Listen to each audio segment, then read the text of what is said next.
Like, are you ready to do this? Let's do this. Time's up. Let's do this. Time's up. Let's do this. We're in for a wild night.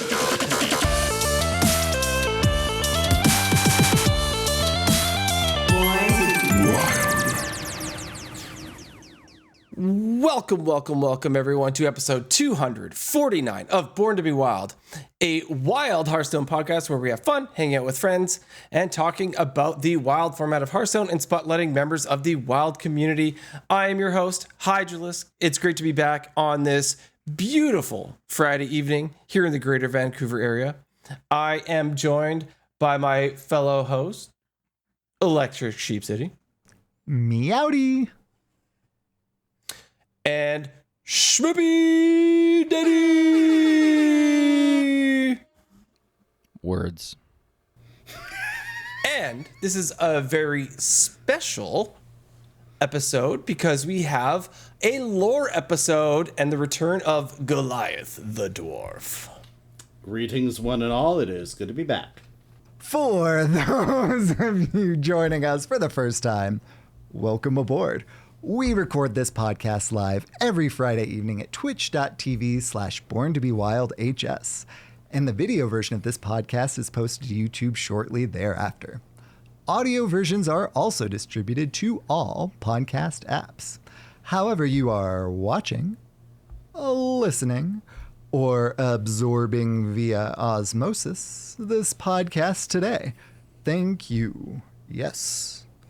You. Okay, Schmoopydady. Before we get into the main topic of the show tonight, I'd like to say a quick thank you to the patrons for our show tonight. Your support means the world to us. If you enjoyed this content, please like, subscribe, and comment on this video on YouTube. Another simple way to support the show is to leave a review on your podcast platform of choice. If you're watching live on Twitch, we got some awesome emotes that you can unlock by subscribing to the channel. This is free if you use Amazon Prime. Finally, if you'd like to support the show financially, you can join our Patreon for as little as $1 per month. We have some channels in the Discord that are unlocked by subscribing to the Patreon, where you can see the show coming together each week. Check it out. If you'd like to interact with us personally, please join our Discord, a free and amazing online community of friends from all across the world who love talking about wild Hearthstone. Links to all of this stuff and more, including our merch, can be found on our website, which is www.borntobewildhs.com. Hydralisk, how's your week? My week was I mean, we actually only talked 4 days ago. So Yeah, not a lot has happened. I think I had mentioned that I was onto that book Cell by Stephen King. Yeah. I'm really close. I think I got 2.5 hours to finish that. Basically, that's a zombie apocalypse, and you get the illness by using a cell phone. I think maybe Stephen King was anti-cell phone back in 2002 or something. I don't know, but it's kind of funny that it spreads through cell phones. It's okay. It's nowhere near top tier. I kind of expect this from some this guy who's just starting to write or something, but he does. You know how he's so good at character development? That's all in there, right? Even though it's got this weird cheesy over this theme, right? That is undeniably cheesy. All that character development and all that stuff is still there with the good writing. So very much enjoying it. I'll definitely be finished by the next episode.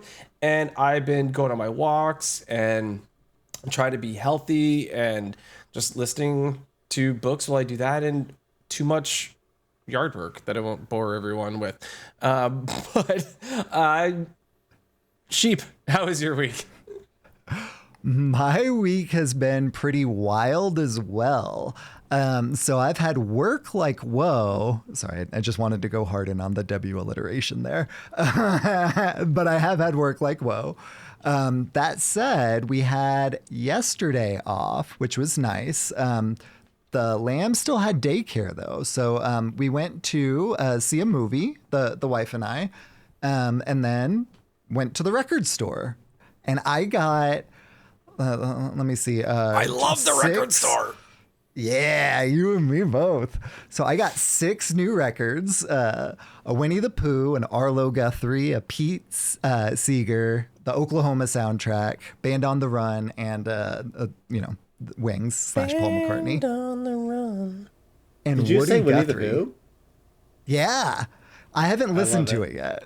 But the Lamb absolutely loves Winnie the Pooh. So that was definitely for him. Just like Oklahoma was for my wife. Like, she loves that musical. So, she grew up in Oklahoma. It makes sense. Speaking of the Lamb, though, he has had some sleep regression like whoa. Don't know if it's because all the grandparents just left or what. So, we recorded the podcast Monday night. And Tuesday night, I was on the hook for bedtime for obvious reasons. We trade off, and like my wife had me covered the night before when we were podcasting. So I think he went to sleep finally around 10. He usually goes out like 8.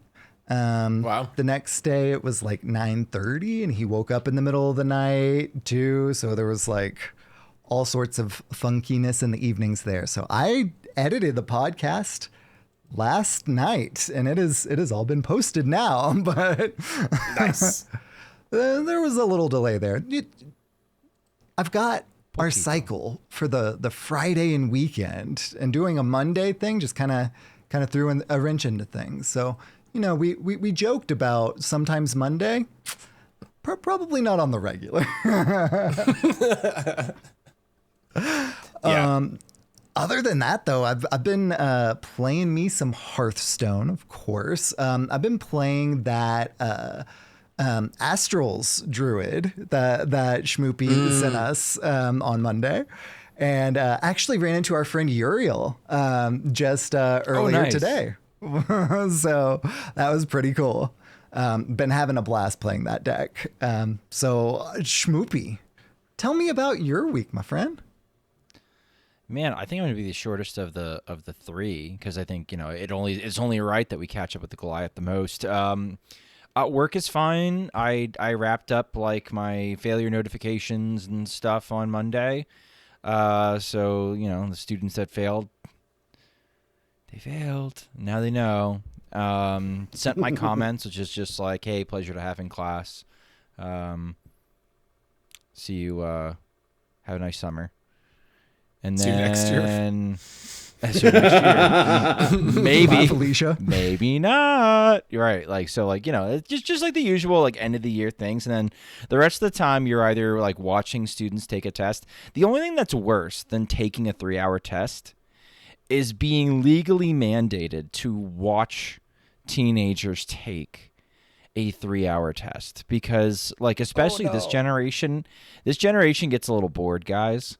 And they don't have the same fear and solemnity of like an actual New York State standardized test, because COVID meant they could skip so many of them. So they kind of come in and they don't really take it all that like seriously. And then you're like, listen, you cannot steal your friend's pen right now and then draw on their test, because this is a New York State Regents exam, and that is not acceptable behavior. That is how you get your stuff taken away, and your entire year is for naught. Have I scared the ever-living dickens out of both of you at this point, so you will stop doing this crap in my room right now?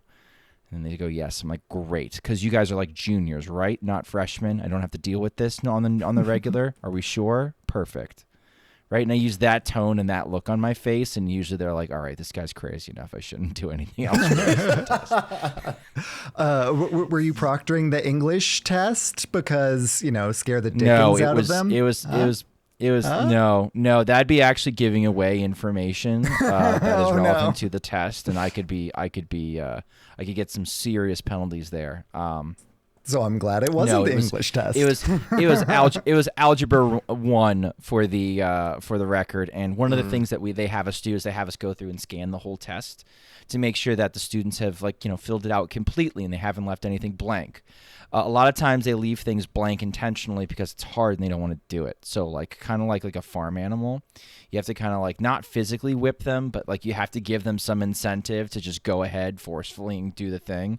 So one kid wrote down Among Us and wrote a little sus character, right, from the hit group app game Among Us, right, and that kid's sus. going places. And I'm like, okay, scribble this out and please do actual work here, because you crossed out a bunch of work and you shouldn't have crossed it out, because even if you left a single line through it, if we could still read the work, sometimes people can still grade it. So go ahead, try that again. Right? I had one young lady who tried to leave 3 questions blank, but I think out of boredom. 3 times. I 3 times I said, you're not done yet. You need to keep going. It was actual dragging donkeys, this particular test that I was proctoring. But enough of that. They don't realize what the tests are for, I take it. I think they figure they're not going to do well, and they don't really care if they don't do well. It's a fatalist mentality. We're going to have to break it out of them somehow. Or not, I don't know. Next generation problems. Yay! Do you guys not use? Sorry if this is an old man question. Are Scantrons still a thing? Okay, so that is not an old man question. It's not a Scantron, a separate sheet anymore. But it is bubbling, and it does get scanned in the same way that a Scantron would, and you do have to use pen, so instead of pencil. But yeah, you can use Scantrons. I remember it always having to be the number 2 pencil when I was a kid. Yeah. Yes. Yeah, for Scantrons, yeah. As recently as 3 years ago, at the very least, the university that is in Texas was using Scantrons. So it's still a viable technology that is in use, but not in that particular one. No, and it's funny because some of the younger teachers have never seen a Scantron machine or heard it in use before. So you send the first one through, and the first one's the key, and the first one goes through and goes your book, as it makes it, and it makes a little tick on there that says the total number correct, and it records all of the all of the answers, and that those will be correct from then on. And then as you send in Scantrons through, ones that people that get one wrong, pick. Okay. People who get a couple wrong, pick. Ones that get all of them wrong, and everybody in the office, regardless of what office you're in, everybody makes the same joke. Get down, shots fired, get down. Right, yep. So it's we're back. It's we're back in Nam, right, and the AKs are going off, and some classes that sound can go on for a long time. We're oh, get under the desk, get under the desk. It's the same stupid joke every single time, and we're compelled to make it every single time. Anyway, that's enough. I would totally do that every time.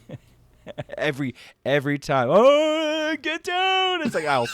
And it's bro, I'm trying to scan these. It's been a rough day. I don't need this crap right now. On the Hearthstone side of things, streams have been kind of fun. We've multiple times this week, and we haven't had that many. Again, Tuesday, Wednesday, and then Thursday. And now we're recording again tonight after recording Monday. The last 3 days, I've been kind of pushing viewer decks and just generally just requests and just sort of dragging them up the ladder. And I've had some more off meta, better decks that have been requested, as well as people were trying a couple games of Holy Wrath last night. We tried some Holy Wrath lists with the new card that can tell you what your top deck is. I did not get the blind Holy Wrath on stream, but I had a couple of sequences where knowing what my top deck was going to be helped me plan for what I wanted to do with the resources in my hand at that time. So the card's good. Everybody's trying Holy Wrath right now, 30s and 40s versions with the new card. looks fine, looks decent. I don't know. I lost to it a bunch last night for sure, but I've been like slowly like dragging the viewer decks and the deck requests up, and I've last night I hit like 350 at my highest, which was kind of cool. Nice. I was like, whoa, inside like 349. I was like, wow, we're inside of 350 with viewer decks and deck requests. Not a bad meta. You can play a lot of different things. And I'm even watching Martian now, who sort of is having a little bit of a spike streak. Martian's like, you know what? I really want to just play good decks. And so he played good decks, and now he's like perma top 100. And today he was like, all right, I can't play good decks because if I play good decks, nobody on YouTube will watch me. So I'm going to play Reno piles up here and let's see how we do. And so he picked like 4 of the closest Reno decks, like the best Reno decks in the format right now. He's like, nothing too efficient, because God forbid for YouTube. And so he played that today, and I was watching him, and he basically maintained top 100. He's like, this meta is awesome. Wow. Like, you can kind of do whatever you want, and if you have enough skill and like the matchup works out, like you're kind of doing great. So like, yeah, I don't know, we're in a really good spot right now, and so that's been fun, and I've been reaping the benefits of that. So without further ado, catching up big time, Goliath. How was your week or weeks, however you want to put it? Or 6 months or whatever it's been. Yeah, So, whatever it's been. Yeah. First of all, I'd like to wish everyone a happy first day of summer by whatever stretch of it. It's summer solstice as we're recording this. Whether it's like, at this point, I think it is. 21st is first full day, but I'm pretty sure we've hit summer by this point. So I've been busy doing a lot of different stuff over the past few months. A few highlights. I was the Easter Bunny at the mall for a period of time in the week leading up to Easter. I had a little side job because I was still just working part-time retail at the time. And so to make some extra cash, I got a photography job with Easter Bunny. But then for 2 days, they had me be the Easter Bunny. One of them was an emergency when the Easter Bunny didn't show up. And so I was the backup emergency Easter Bunny. Very hot suit. Very cute kids. Makes good money when you're in the bunny suit, honestly. More than when you're the photographer. Yeah. I got paid like $30 an hour being in the bunny suit. Oh, wow. We take those. we To compensate for being that miserable. For sure. Yeah. So yeah, no. So that was a fun, unique experience. I have been picking up a lot of different hobbies lately. Turns out that when you spend most of your time working in a craft and hobby store, it kind of starts to have influences on you. So I've been starting to dig out my old Lego collection and like look on eBay and look at the secondhand market and see, you know, what are the sets that I always wanted to have as a kid that I could never get. Lego but is now not I'm an adult, cheap. I can do that. But the thing is that they're crazy expensive. So far I've only been able to get a handful of minifigures. I've also kind of started polishing off my old casual coin collecting hobby I had as a kid when the state quarters were coming out. And now there's so many other things. So we sell like the coin albums at Hobby Lobby, and I've just got one for the national parks, and I'm casually collecting those as they fall into my wallet. I also, the big hobby that I've started picking up is actually candle making. I actually have one right here that I just poured today. The mold just came in for me, shaped like a D20 die for Dungeons and Dragons. Yeah. I'm planning on making a few handful specialty versions of these for my D&D players for a little party whenever we end our campaign. I'll color and send them according to their characters and stuff. Yeah, no, that turned it's out really so fun. well. Yeah. I just did this today. It's something that I've gotten interested in to the extent that I'm considering if I get good enough at it, I might try around the holidays, holding like little booths at local craft fairs or something. See if I can wax and molds and stuff, this stuff isn't cheap. I'm not necessarily expecting to make money off of this, but to at least somewhat break even a little bit, because I love making this stuff. I live in a small apartment. I don't have room to keep stacking up the tons of candles that I can't burn as fast as I make. So no, but just like one of those like local farmers market things exactly. or something. Yep, or like, lots of craft fairs and church festivals. When you get to fall and Christmas time, those things happen all over the place. So we'll see how it goes. First, I need to make sure that I can reliably make them enough that they are not at risk of setting anyone's house on fire. Because you're making something that catches on fire here. There's a lot of things for safety you really need to practice to get right before you go, here you go, pay me money for this bomb.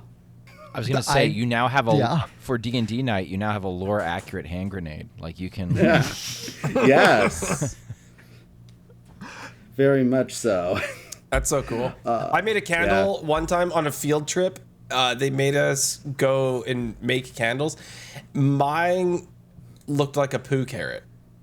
That's the best way I can describe it. Oh, no. Like, it was like tapered, and it was bad. And for some reason, there's not an H at the end of that poo, is there? No. It's more the like howdy ho there. It wasn't Kyle an impressive looking bear shape. You know, I tried mixing like these different colors of wax, and it turned out real bad. Yeah, and you got brown.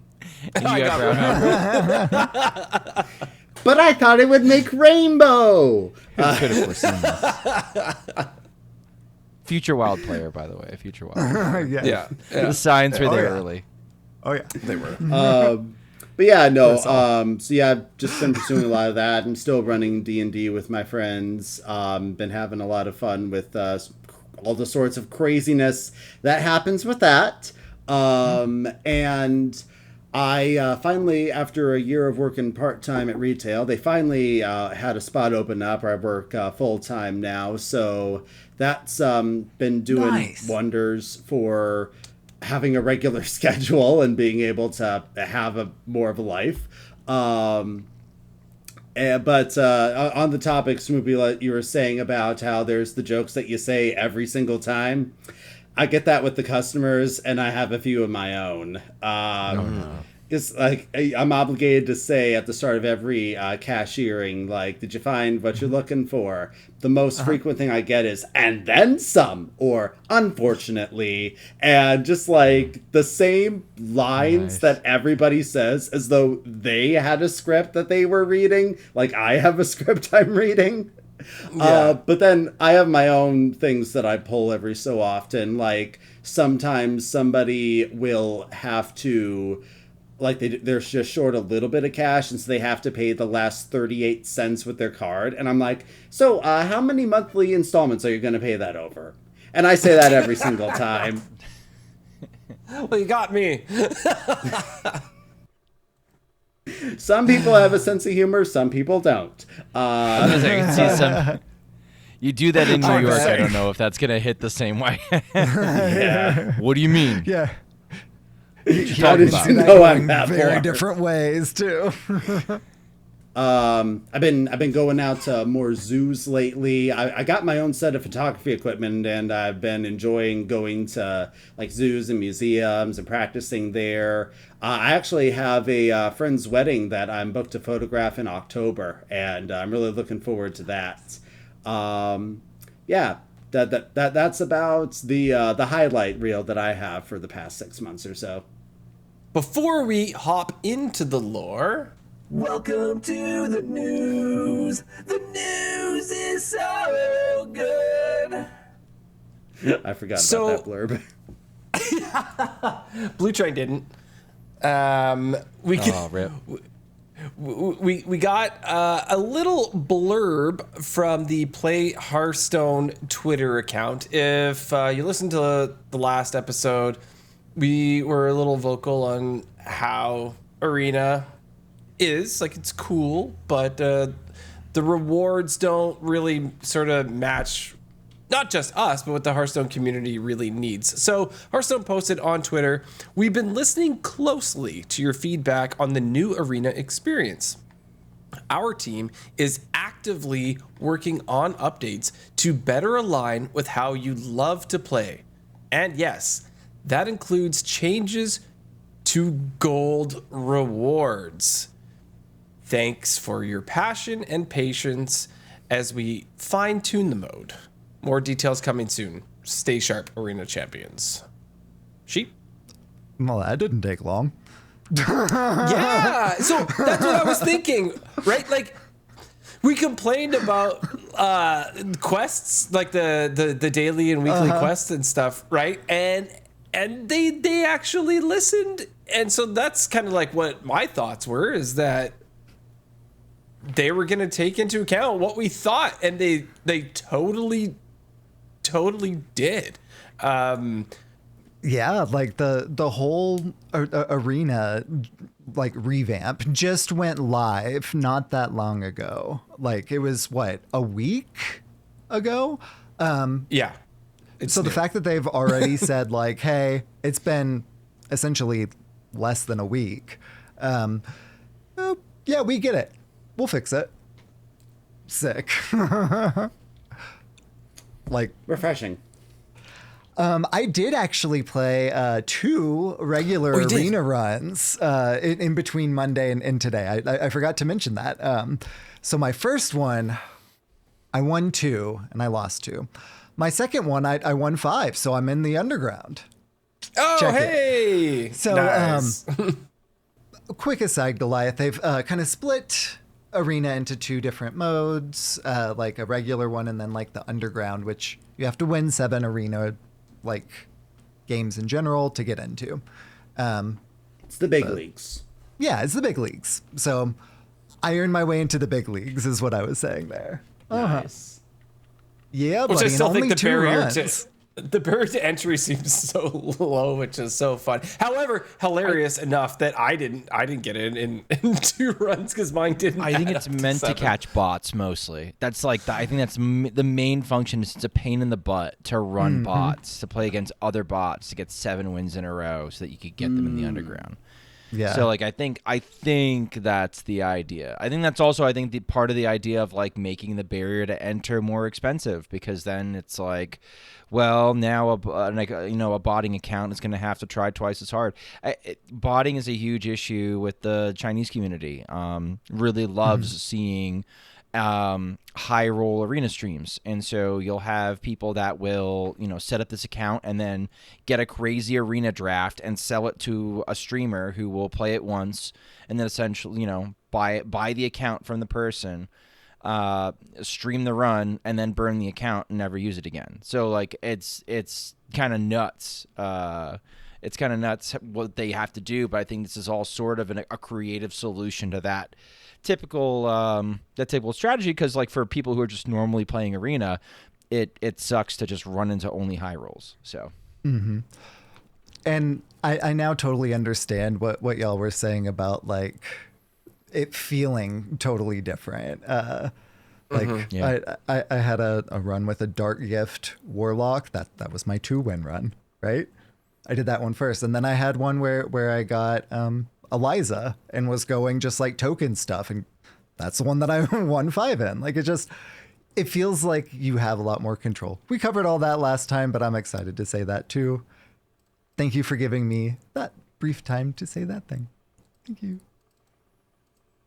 That's great. Well, yeah, Goliath, you let us know when you jump into the arena and what your experience in it is like. I think I did, and because I had a few random arena tickets lying around, and there was a weekly quest, and I'm just like, I don't want to constantly fight Mechazoid or whatever with the Tavern Brawl, and Battlegrounds takes a while. I'll try some arena. So I think this sounds vaguely familiar. They have a thing where now you pick a legendary and there's some synergy that comes with it, right? I really like that improvement. Oh, so you did do but it. Also, yes. I also have less arena skill than a bot, apparently. So No, That's okay. Or equal to, that might be fine. But like I haven't really done arena very much, because like it's either I can spend this gold on a guaranteed card pack, or I can spend a little more gold on a mode that I'm not good at and have to keep spending gold to practice and get good at. I think I'll take the guaranteed thing. That's the way it's been for me. One reason I loved duels when we had that mode was because it gave me that concept of arena, but it was optional. You had the free mode where you could practice getting good at the duel stuff, and then if you felt confident, you could pay a price to get some rewards. And the free mode still counted towards your 500 wins hero. Yes. Yeah.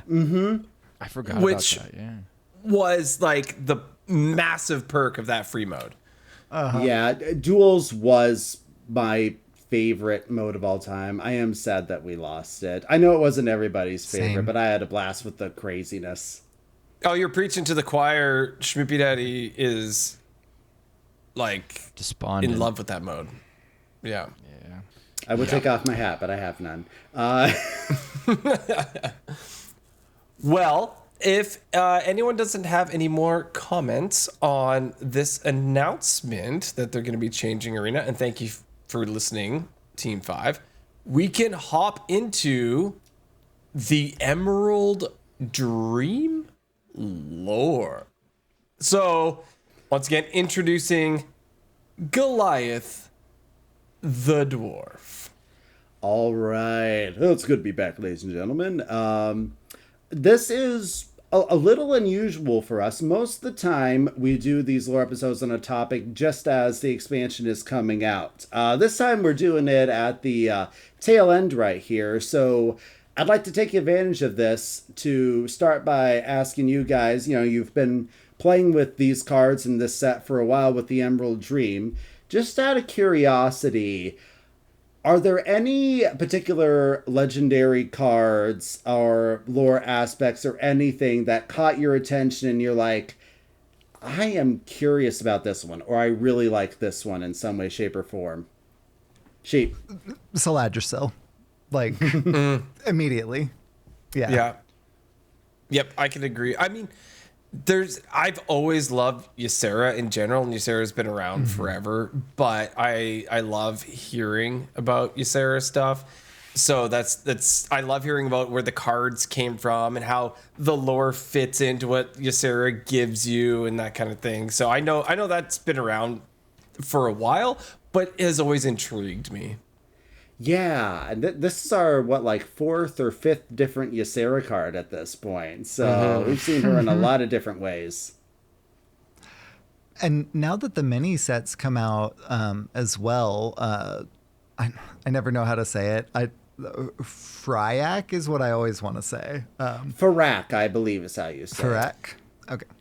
So Farak is the other one that I'm really interested in because, big dragon, all sorts of Lots of fire fire. stuff. I'm really interested to see where that goes. Dragons are cool. Okay. Good to know. Schmoopy, anything? No, Saladricil was mine. I actually I have a great question at the end of the lore for Unrelated Advice because we're going to need that. I think Saladricil is definitely the most important for me. All right, good to know. Just heads up, those cards will all be a bit more towards the end of our story, but just stay tuned and you'll hear about them. So, let's get started with what is the Emerald Dream? And to do that, we turn to our trusty cosmology chart because no matter what topic we're talking about with Hearthstone, everything seems to always trace back to its origins in the nature of existence itself within this universe. How many times have we gone back to Titans and Old Gods? And we're gonna do it again. So, Yeah, I remember seeing this with Narrowlax, right? Yep. So, the Emerald Dream is one of the multiple realms of existence that is connected to a fundamental cosmic power. In this case, it is the domain of life, of nature, which is fundamentally opposed on the opposite end of the spectrum to death, undead, necromantic abilities, all that type of stuff.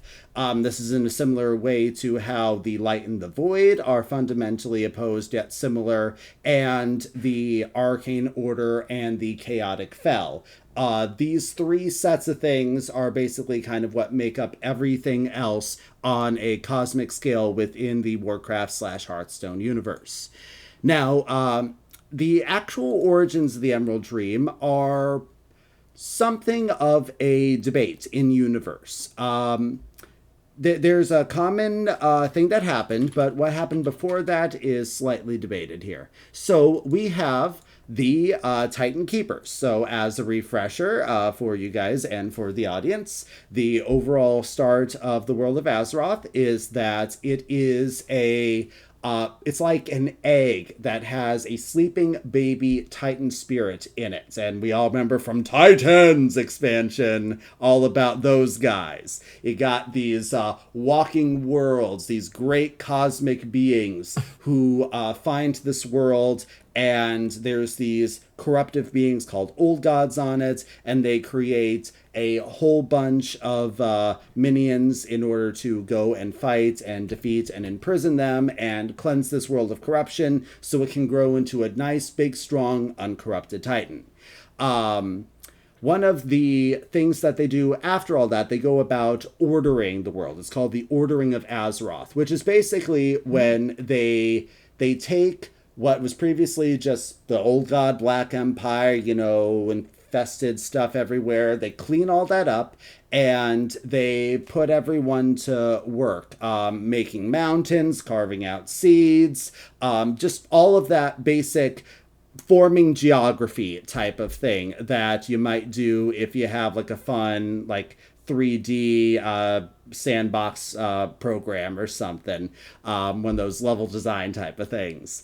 But once you have all that, it needs some organic life still. So we have two interconnected beings here. We have the Titan Eonar, who bestowed her power, her domains of life, specifically upon the Titan Keeper, Freya. As a reminder, the Titans themselves are the big cosmic beings. The Titan Keepers are the smaller but still very powerful beings that they made to kind of be their proxies on Azeroth, because the Titans themselves were just too darn big to do anything on the planet without hurting it. So Freya is working on creating organic life. And to do this, she creates the Emerald Dream. Now, the debate is about whether she creates this whole cloth that did not exist before, or whether there was some sort of existing Emerald Dream that is literally the dreams of the sleeping baby Titan Azeroth inside the planet. So did she make it fully from nothing, or was it from something that already existed? Nobody really knows for certain. What is known is that this Emerald Dream is sort of like a parallel universe to Azeroth, another dimension, that acts as a blueprint for the growing and evolution of nature on Azeroth. It is multiple different layers to it that are actually kind of like different blueprints or experiments or versions the Titan Keepers had for what Azeroth should look like. So there's actually multiple uncompleted sections of it, like where there's only like half a mountain and they're like, nah, okay, we need to start from the ground up here. And they just leave it and they build a new layer of reality on top of it until you get to a more complete one. It is ever changing and evolving. Time has no real meaning there. Physics have no real meaning there. I think Schmoopy would probably be miserable to some degree. But it is basically an echo of what Azeroth would look like if there was no civilization at all. Just the pure original nature, completely untouched by anything. However, we'll get into more about how this whole thing starts later on, but it ends up getting some corruption in it, and that is what we call the Emerald Nightmare. And that dichotomy, that war between the dream and the nightmare, is the theme of the entire Hearthstone expansion, where they did the whole cool, some classes fight on the good side, some on the evil side. They've done that a lot, I've noticed, and it tends to go over well. I think it's a great way to explore the different sides of a conflict within the context of the game. So, let's see.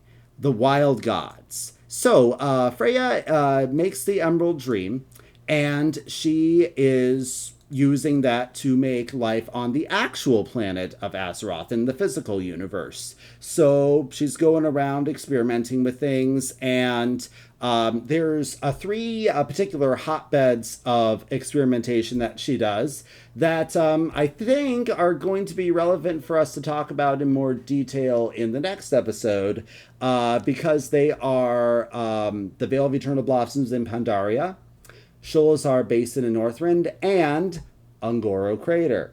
So in the interest of not completely removing a reason to have the show for the next expansion, we're just going to skip by that part for now.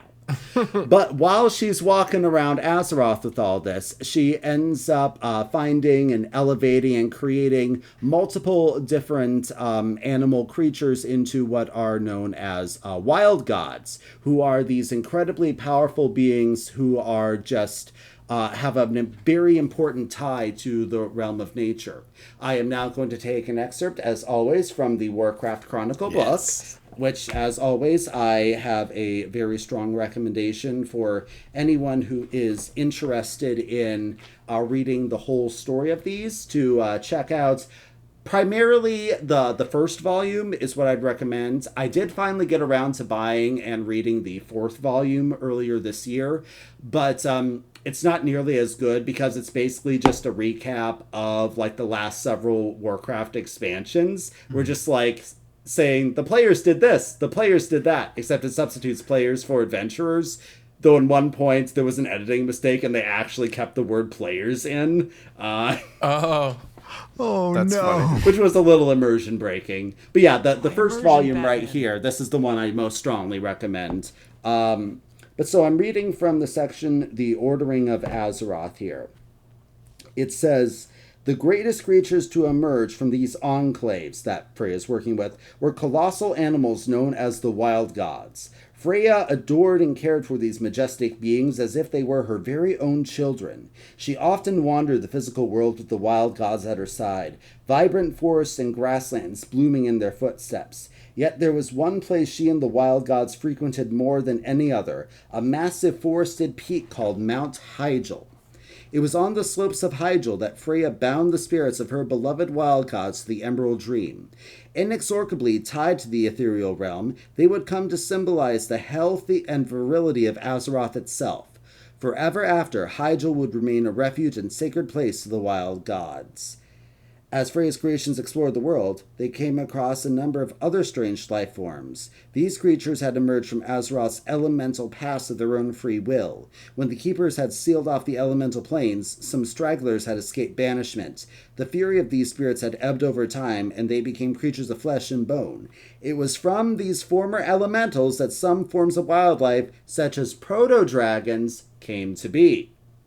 So dragons are what happens when an elemental takes a chill pill and meets a little bit of life magic and starts growing skin, apparently. And that's how you make a dragon. Now, there's many different wild gods here. Some of which we've already seen, because the Loa, who are worshipped by the trolls, any one that looks like an animal, that's a wild god. Bwonsamdi is an exception because he used to be a troll. But overall, we've had multiple wild gods all the way back from Rastakan's Rumble and a few other favorites. And I love these cards so much because I also love beast synergies, and it's just really fun to have all these big, powerful beasts going on here. So now we come to where those dragons ended up with. I'm sure that we've talked at some point in the past about Galakrond before, haven't we? Or did we never do an episode on that? I forgot. I know that I've heard him before, but I was just a listener at that point. Okay, sure. So, quick recap or introduction, depending on the situation. At one point in the primordial past of Azeroth, there was this proto-dragon who was called Galacrond, and we did. He Yes, we did. just kept eating so much that he got massive, and then he became a cannibal, and that somehow gave him necromantic powers, and he was going to be a threat to all life on Azeroth. And so then you get the Titan Keeper Tyr, who allies with 5 proto-dragons, and they manage to defeat Galacrond. And as rewards, the Titan Keepers, through the powers that were bestowed on them by the Titans themselves, give abilities to these proto-dragons and turn them into the first dragon aspects, into the true dragons that we know today. Now, Freya, with the power of Eonar that flowed through her, blessed Alexstrasza and Ysera with different versions of her gifts over the domain of life. Alexstrasza was, she was very focused on like providing and protecting life itself in the more traditional sense on the face of the earth. Ysera was particularly bound to the Emerald Dream and sent into an eternal slumber to just spend time there and keep watch over it and just make sure that everything went all right over there. So she ended up becoming known as the Dreamer. She is very connected, and because of that, all green dragons have a special connection with the Dream, the entire Green Dragon flight. They are almost functionally immortal because they spend so much time in the Dream that the time doesn't really last the same time there. That's the word time quite a bit. But basically, they spend so little time in the regular world that they don't functionally age. So they last a really long time, even for the normally functionally immortal dragons. Let's see. Is Go ahead. Naz Dormu kind of like an ally of the Green Dragon flight for that? All of the flights are allies to each other, That makes though there sense. has been some fracturing in that alliance at various times over the centuries. Yes, in general, the idea is that each of them has one particular area that they focus on, but all of them are meant to work as a team in order to safeguard the whole of Azeroth. Green dragons also have an ability called Dream Sight, which is enchanted vision that allows them to perceive their surroundings with perfect clarity even when their eyes are closed. So that's a cool random superpower, apparently, you get for being a green dragon. Sweet. Because it is a realm that is primarily spiritual, the Emerald Dream can't really be permanently affected or changed by any mortal beings. People can affect it to some small degree, but it's always going to revert back. It is perfect, untamable nature in that fashion. And things stay that way for a really long time. Lots of different history happens on Azeroth. But none of it really has any impact on the Dream. And druids aren't actually a thing yet. That's not until we get to the Night Elves and the War of the Ancients and the very first druid, who is Malfurion, which everybody knows who plays Hearthstone and has ever glanced at druids. Yes, the mascot for druidism is in fact the very first druid for Hearthstone. So that's very, very fitting, I would argue. So the Night Elves arose as a civilization from an evolution of trolls, actually, that were affected by the arcane magics of the Well of Eternity and began worshipping the moon goddess Elune. They ended up making contact with a particular wild god by the name of Cenarius, who took a special interest in them and decided to guide them over the development of their civilization to be in harmony with the wilds. And that worked for quite some time. But then you got a few ambitious folks who are like, we have this massive lake of arcane magic right next to us. We want to see what we can do with it. And so they end up becoming what is called the Highborn. They develop arcane sorceries and become a lot more stereotypically civilized with that kind of magic technology stuff that exists in a world like this. And then, of course, we eventually end up with Queen Azshara, who we've talked about at length way back in the Sunken City. The most massive ego in the entire history of this world. And like, she's obviously a highborn, she's an arcane sorceress, so are the people around her, including a dude named Xavius, who happens to be her closest advisor. We'll get back to him in a moment. But the vast majority of the Night Elves still practice their connection with nature, a more simple life, but, you know, they're not the elite, they're not the rule makers. Cenarius is getting really sad that the Night Elf civilization is drifting away from the path that he guided them on. So he takes two students, Malfurion and Illidan Stormrage. Malfurion takes to his studies extremely well and becomes the first mortal druid to be able to enter the Emerald Dream, which she does through intense meditation and connection through Cenarius and such. It's honestly, like, it's a pretty intense experience. It's not easy to enter the dream that way. Illidan is not so good at his studies. He is impatient, he is power hungry, he is constantly jealous of being in his brother's shadow, and so he just takes to arcane sorcery. Oh, and they both have a crush on the same lady who's named Tyrande. She ends up choosing Malfurion. That messes with Illidan big time, and then he becomes a demon hunter. That's a whole other story. But basically, this is how the Druid class first originates. But then, of course, as we've talked about the War of the Ancients before, Azshara decides that, you know, she wants to be queen of the universe and married to Sargeras as like the only, like, this brilliant god who's the only being worthy of her. But actually, it was her advisor Xavius who first got visions of Sargeras and first introduced the idea to her and said, you know, you should check out this Sargeras fellow. I think he can make us pretty powerful, and we can make the world into the paradise we want it to be. It's also worth noting that the Highborn were extremely elven supremacists and xenophobic, and thought like that they had this massive empire that was spanning across the entire continent of Kalimdor, which, as a reminder, this is back when there's just one singular massive Pangea continent on this world. And they have covered a massive amount of it.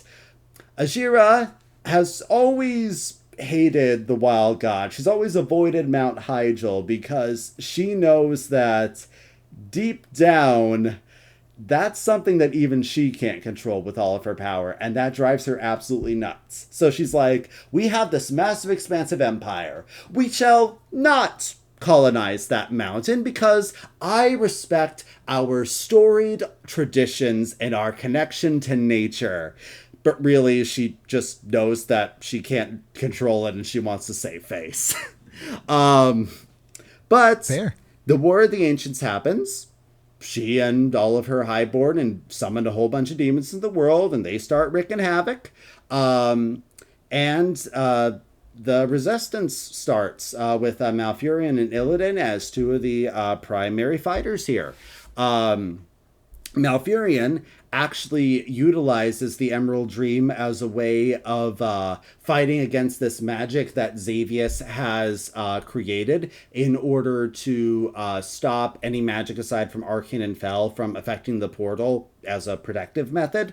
And he just, like, kills the dude. Sargeras isn't pleased that Xavius got killed, and he spends a while torturing him with the plan for eternity, but then he's like, you know, you might still be able to be useful. And so he turns Xavius into the very first satyr. Oh, and so Xavius is basically the propagator of all of their satyrs, because he can curse other night elves and turn them into satyrs too. So every satyr card that you see, that used to be a night elf in some capacity. Wow. He's really Cursed. mad at Malfurion for killing him. But then it gets even worse, because then Malfurion kills him again. This time by taking an arrow that an ally of his threw, just like shot at him, and turning Xavius into a tree. Can you imagine what that must feel like? Delightful. That is horrifying. No, we can't do that. So, Xavius is just stuck as a tree, but he's still sentient, he's still conscious, and is aware of everything that is happening around him. Now, another thing that happens from the dragon perspective of things in the War of the Ancients. What happens if you're itchy? Like, can you ask like a whelp that's flying by to scratch you? As far as I'm aware, he had no connection with. He had no way of influencing the physical world. He did end up having some connection with the dream, but we'll get to that in a second here. Going to the War of the Ancients with the Dragons. This is actually where we're going to get into one of our Paladin cards, actually, because our divine shield friend here, Torith the Unbreaking, is actually a fighter in the War of the Ancients. He was a prince who allied with the Green Dragonflight during the fights in order to protect part of it, and he ended up being slain, and is actually available in Warcraft on a place called Bloodmist Isle, which is near the Draenei starting zone, where he basically tells his story and tells other people to tell his story. This guy right here, very rather obscure character. I didn't know about him before doing research for the show, actually, but yeah, he's all the way back from the War of the Ancients and was a close ally to the Green Dragons, which, yeah, I think that's really cool that they included him like that. Now, we end up with the War of the Ancients ends with the Well of Eternity exploding in order to stop Sargeras from being able to use it as a massive portal to enter the world. And that just causes so much destruction. It's called the Sundering, and 80%, Chronicle says, of the landmass of the single continent of Kalimdor sinks beneath the waves, leaving only a few remaining scattered continents, islands, and archipelagos. This, of course, as back from the Naga and Zinashari story, results in Queen Azshara and her highborn making a deal with the old gods to become Naga, and it's very likely that Xavius the Tree was somehow spared by the old gods in some capacity, because while he initially started working for the Legion, he ended up swapping sides and fighting for the old gods, who are actually fundamentally opposed forces. They're both evil, but the whole reason the Legion is going around destroying everything is because they want to make sure that there's nothing for old gods to corrupt. So they must have had some sort of interaction with him during that time that's just not officially chronicled. And they probably saved or moved his tree or something, because it still survived. It was still around for a really long time. Yeah. I guess in this case, thank you for moving my tree. Yeah. Did they still call it Xavius, when they referred to the tree? Well, it is known as Xavius's tree. I'm not sure, if the Night Elves lost track of it or anything, is no one bothered to chop it down or anything. So I'm not quite sure what happened with all that. Yes, Schmoopy. Real quick, can you find Xavius's tree in WoW? I believe you can, at least in older versions. I'm not sure if it is still there. I believe it was in the realm of Ajira, which is off the coast of Kalimdor. It's a big goblin and night elf zone.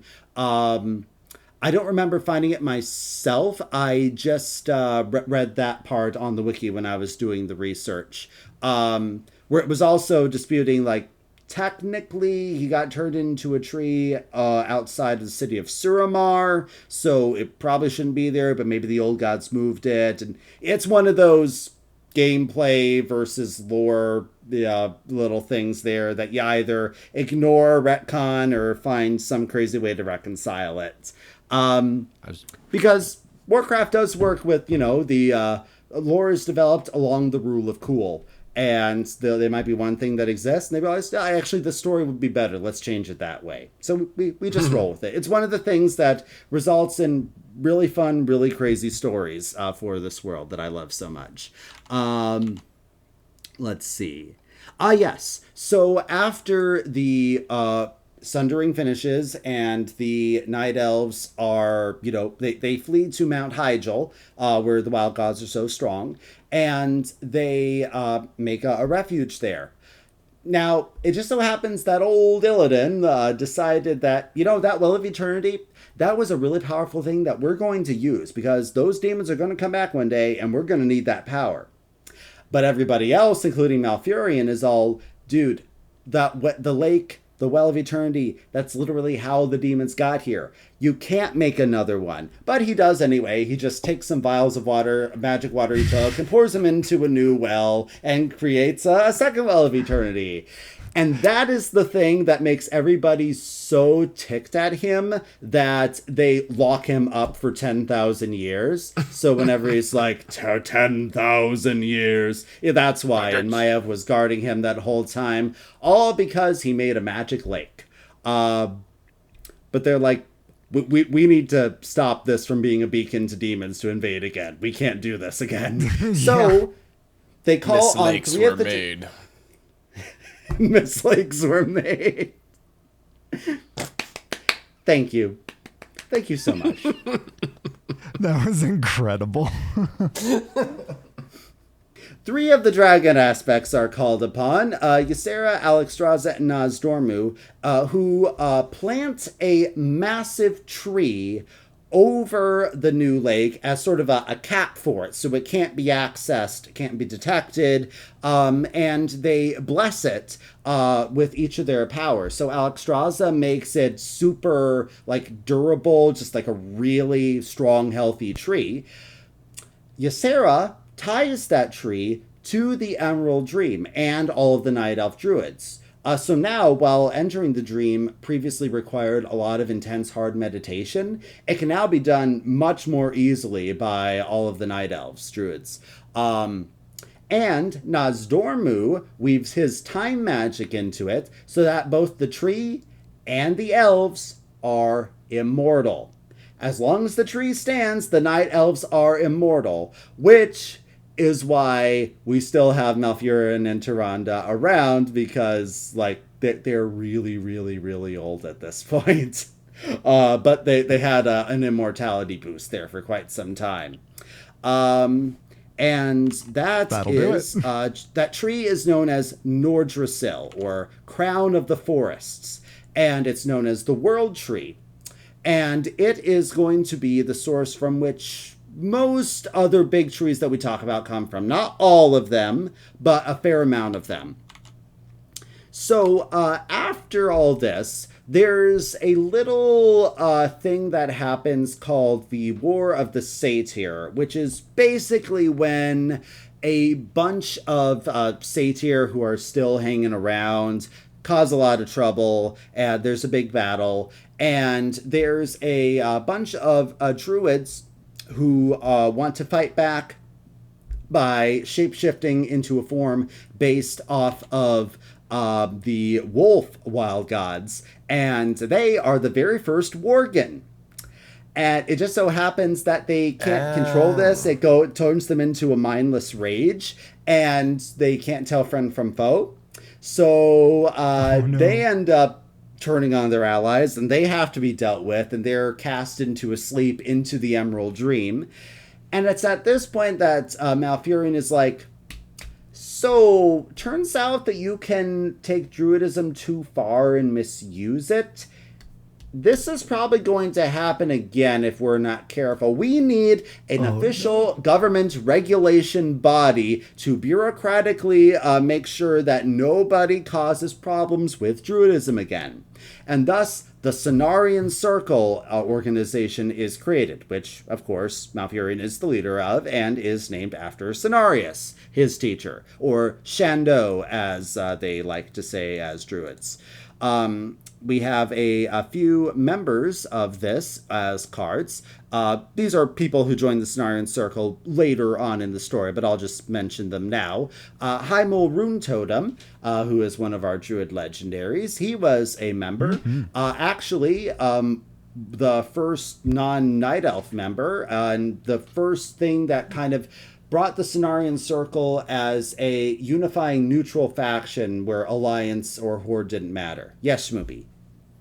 Did you say that? Did you say Shando? So was the one who taught, Malfurion?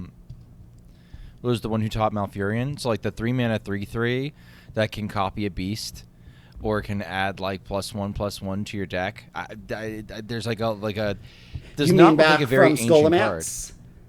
Yes, I think so. Yes, yep. Shando is the term for a druidic teacher. They refer to their students as Theroshan. Okay, so it's just So a, those that's are just a teacher. that's not her necessarily name. the That's her teacher. title. Because she's a professor Makes there. sense. It's like, the others are professors. She just goes by the title Shando. Oh, that makes so much more sense. I'm sure you said that during the Scholomance episode, but I did not retain. That was our very first episode. So. Okay. Shando Daddy. Oh, wow, it was. Oh, you're making me nostalgic now, man. But yeah, and then Brawl Bearmantle is also a druid who ends up becoming a member of the Cenarian Circle. Pretty notable one. He later on actually ends up becoming a good friend of King Varian and Valera. They have a whole series of adventures together, which I believe we touched on back in the United in Stormwind episode, where we talked about the time where Varian was split into two people by Onyxia and ended up going on this big adventure when he had amnesia and all that stuff. Brawl was one of his buddies who went on that quest there. And then, of course, Tyrande. Tyrande is not a druid. Within the Night Elf Society, for a vast majority of time, roles are extremely gender segregated. Druidism is generally practiced by male Night Elves, while the females are exclusively allowed to serve as the clergy of Elune, the priesthood, the sisterhood of Elune, who is their chief goddess. So, like, they held relatively equal ranks, but they are like very much like, we focus on this, you focus on that sort of thing. But of course, she and Malfurion, they're crazy about each other, and they have like a very healthy relationship overall. And that's her role right there. Our particular art depiction of Tyrande within this card, however, is much later in the story, when she had her emo phase and embraced this role as this being called the Night Warrior, where she became the avatar of Elune's vengeance. That happens a little bit later. We'll touch on that a bit towards the end there. But just a reference to explain the art on the card. Vengeance? Vengeance. Goliath, Yes. before you move on, would you like to have a musical interlude? I would love to have a musical interlude. So, for people that have been listening for a long time, you know that Goliath has been filling in that gap of doing the parody songs that we used to do so much, and we thank you, Goliath, for doing that. My pleasure. This is a I guess I'll say it's a 16 tons but parody. And if you've ever heard the original song, it's pretty dope. I mean, it's from like the 50s or something, but it's funny. So I'm excited. I'm excited to hear this. I'm sure we can all relate to it. Without further ado, 80-pack bundle by Goliath the Dwarf.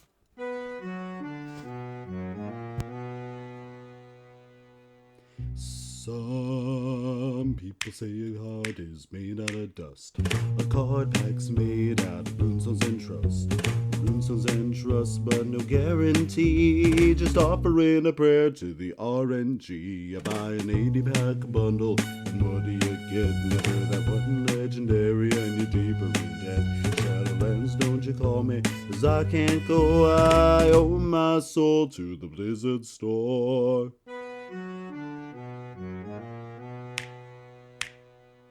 I was playing one morning and I saved up some gold.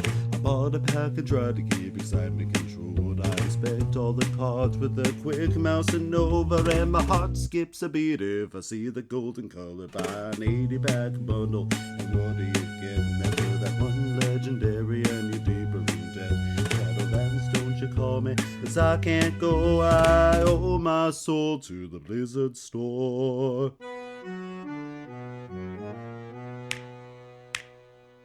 I was playing one morning and the store offered me a limited signature legendary. I was raised in my heart rate as the offer lost time to. I shill out the cash or let the moment pass by. You buy an 80-pack bundle, and what do you get? Never that one legendary, and you're deeper in debt. Shadowlands, don't you call me, 'cause I can't go. I owe my soul to the Blizzard store.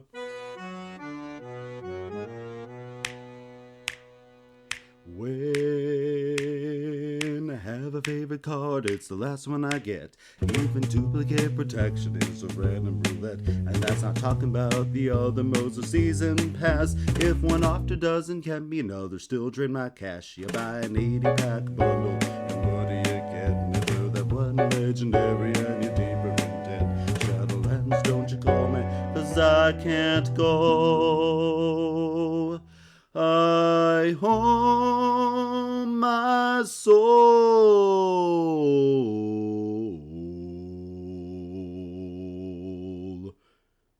to the Blizzard store.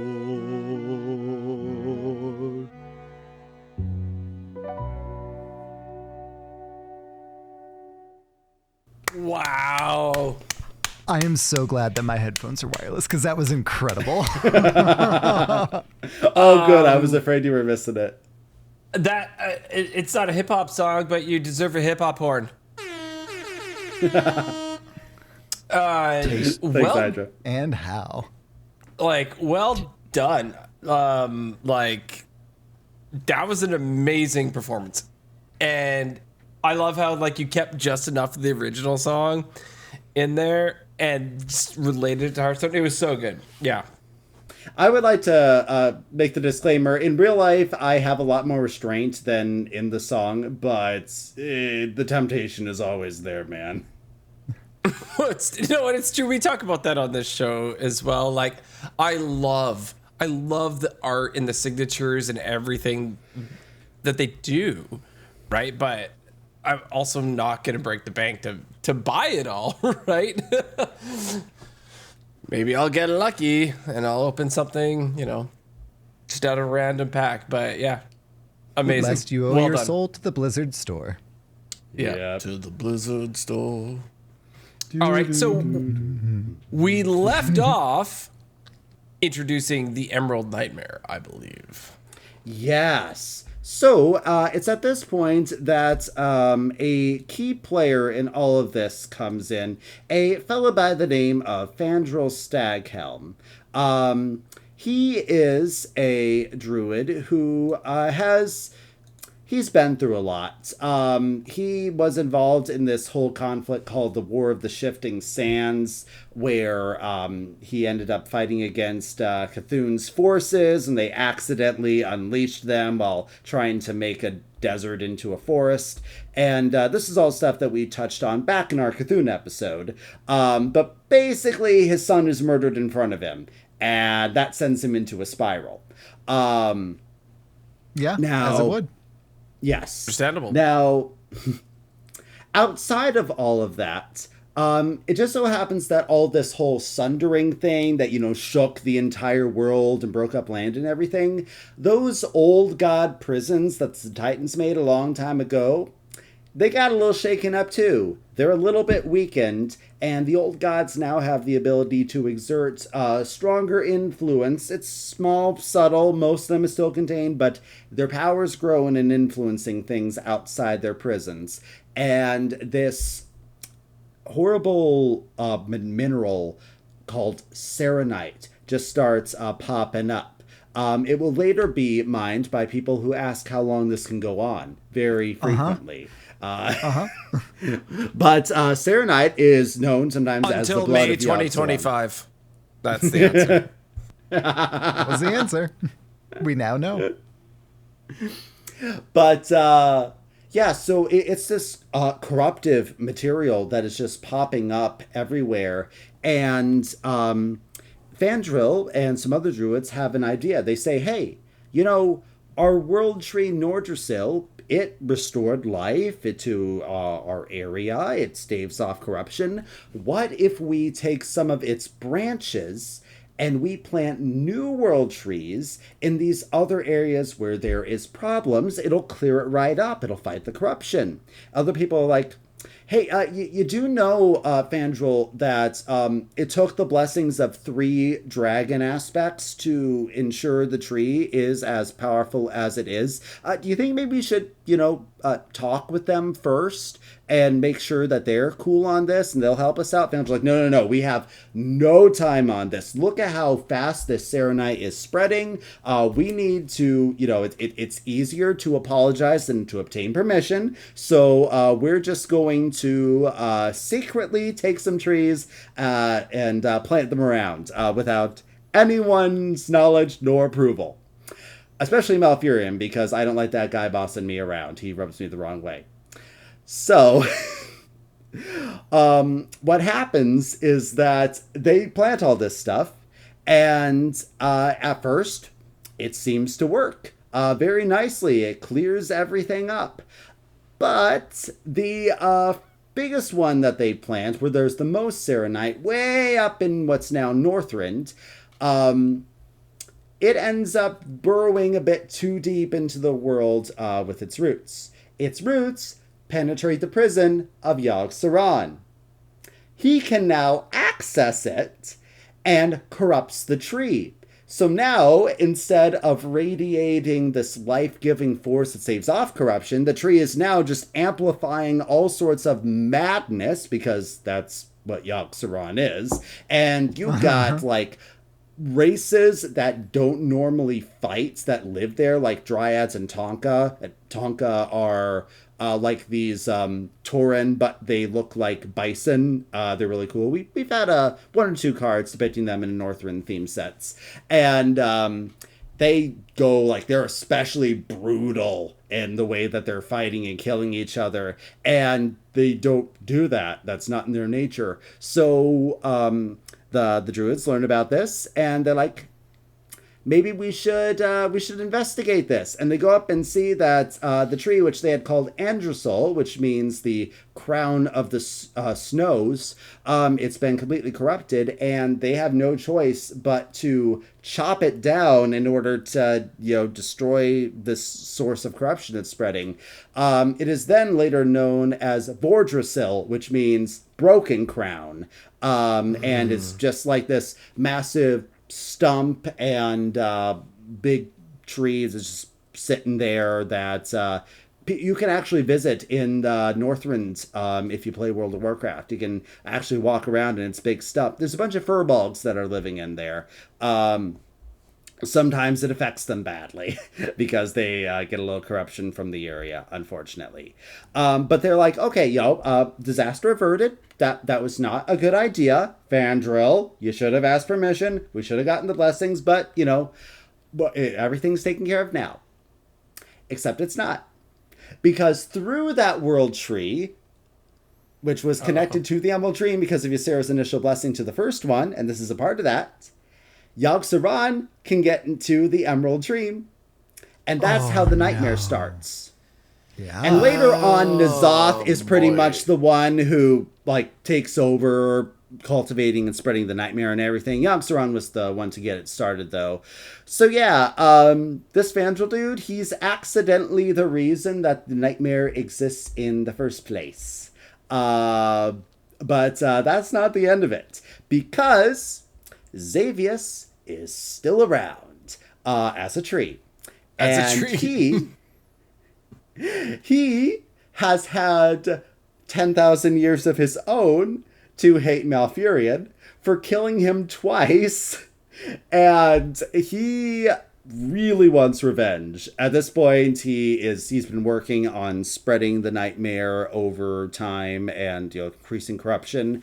He manages to send visions to Fandral as his the spirit of his dead son, giving him instructions on how to bring his son back to life.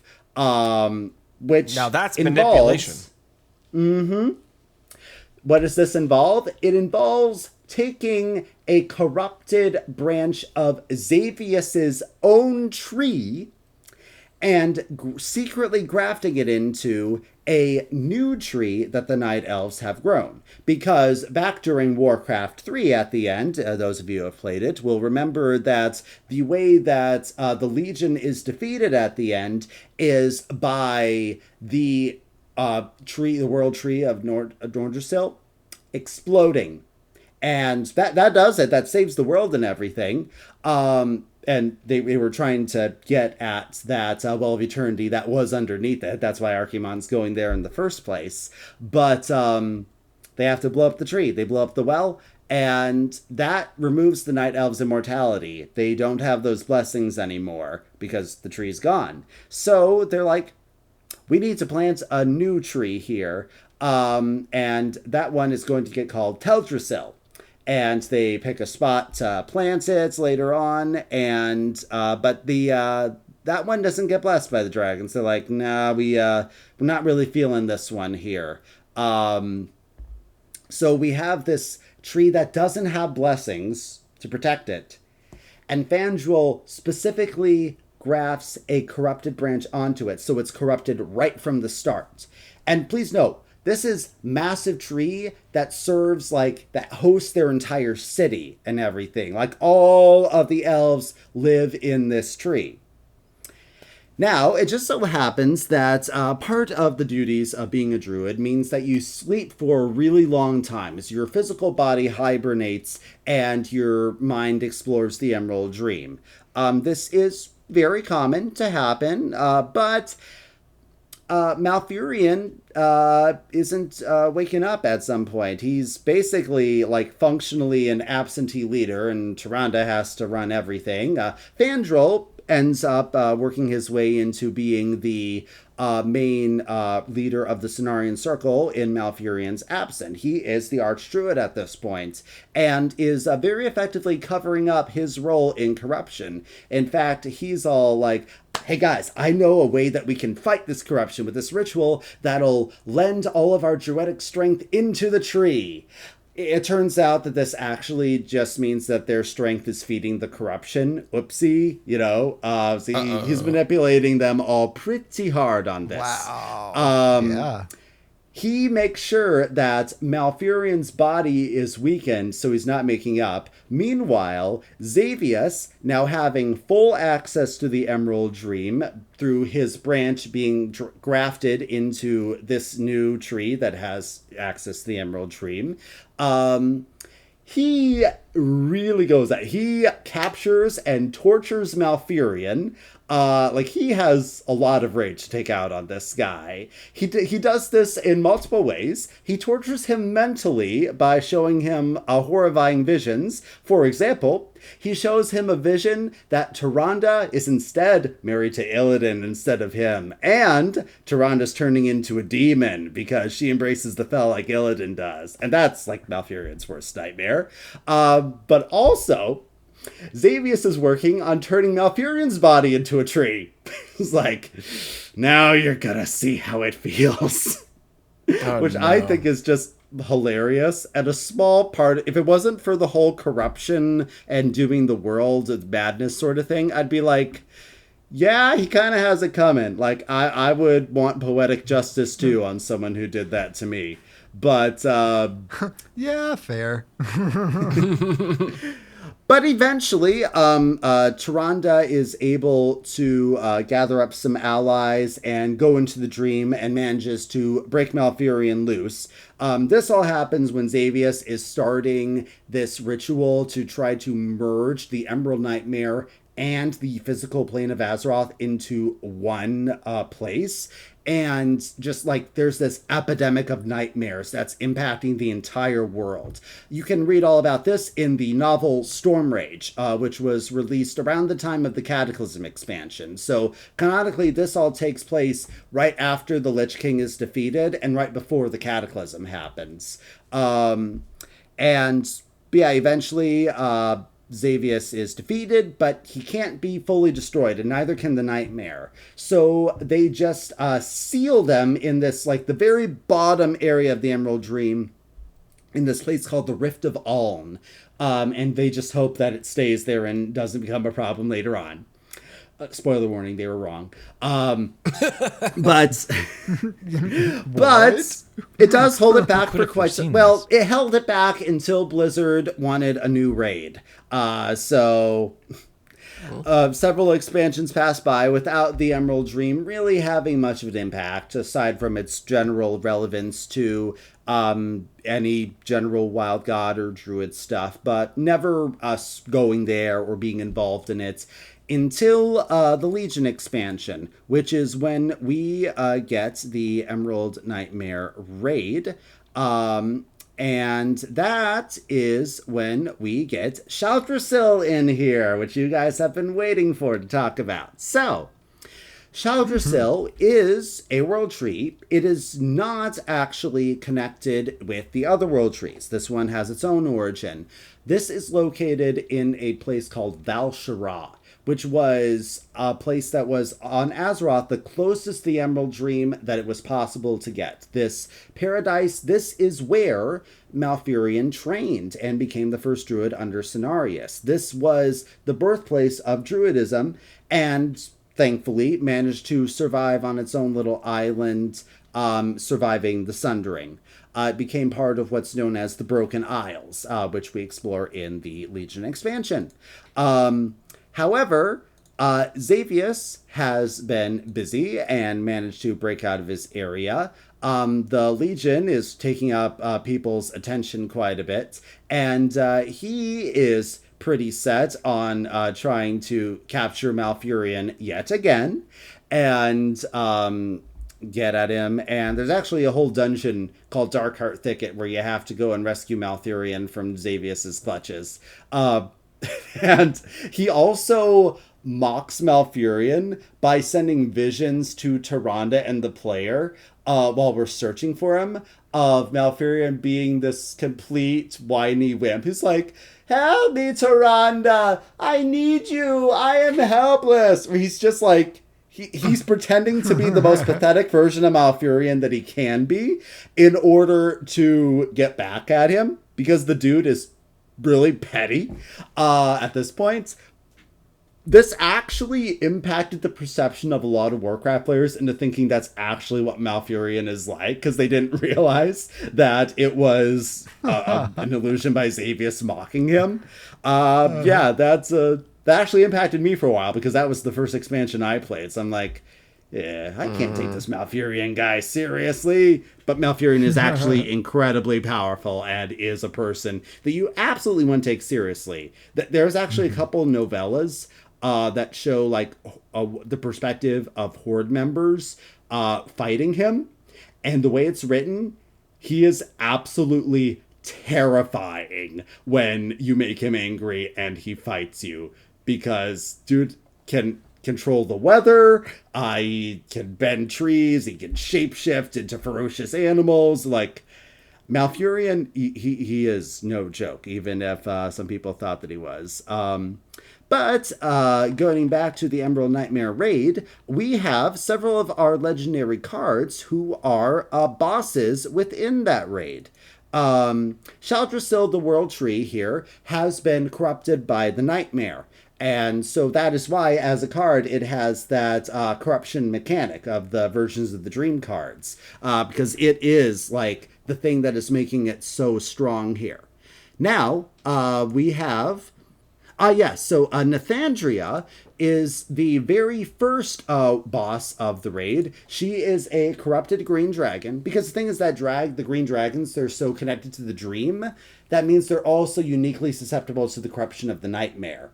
And so she was previously the guardian of the Dream, meant to stave off corruption, but instead she gets all twisted. And fun fact, her mechanic as the card actually reflects her boss fight mechanics very well, because she does this whole thing where she like turns into a swarm and then reforms later on. So yeah, it's hats off to the designers of the card mechanics. They got it very well.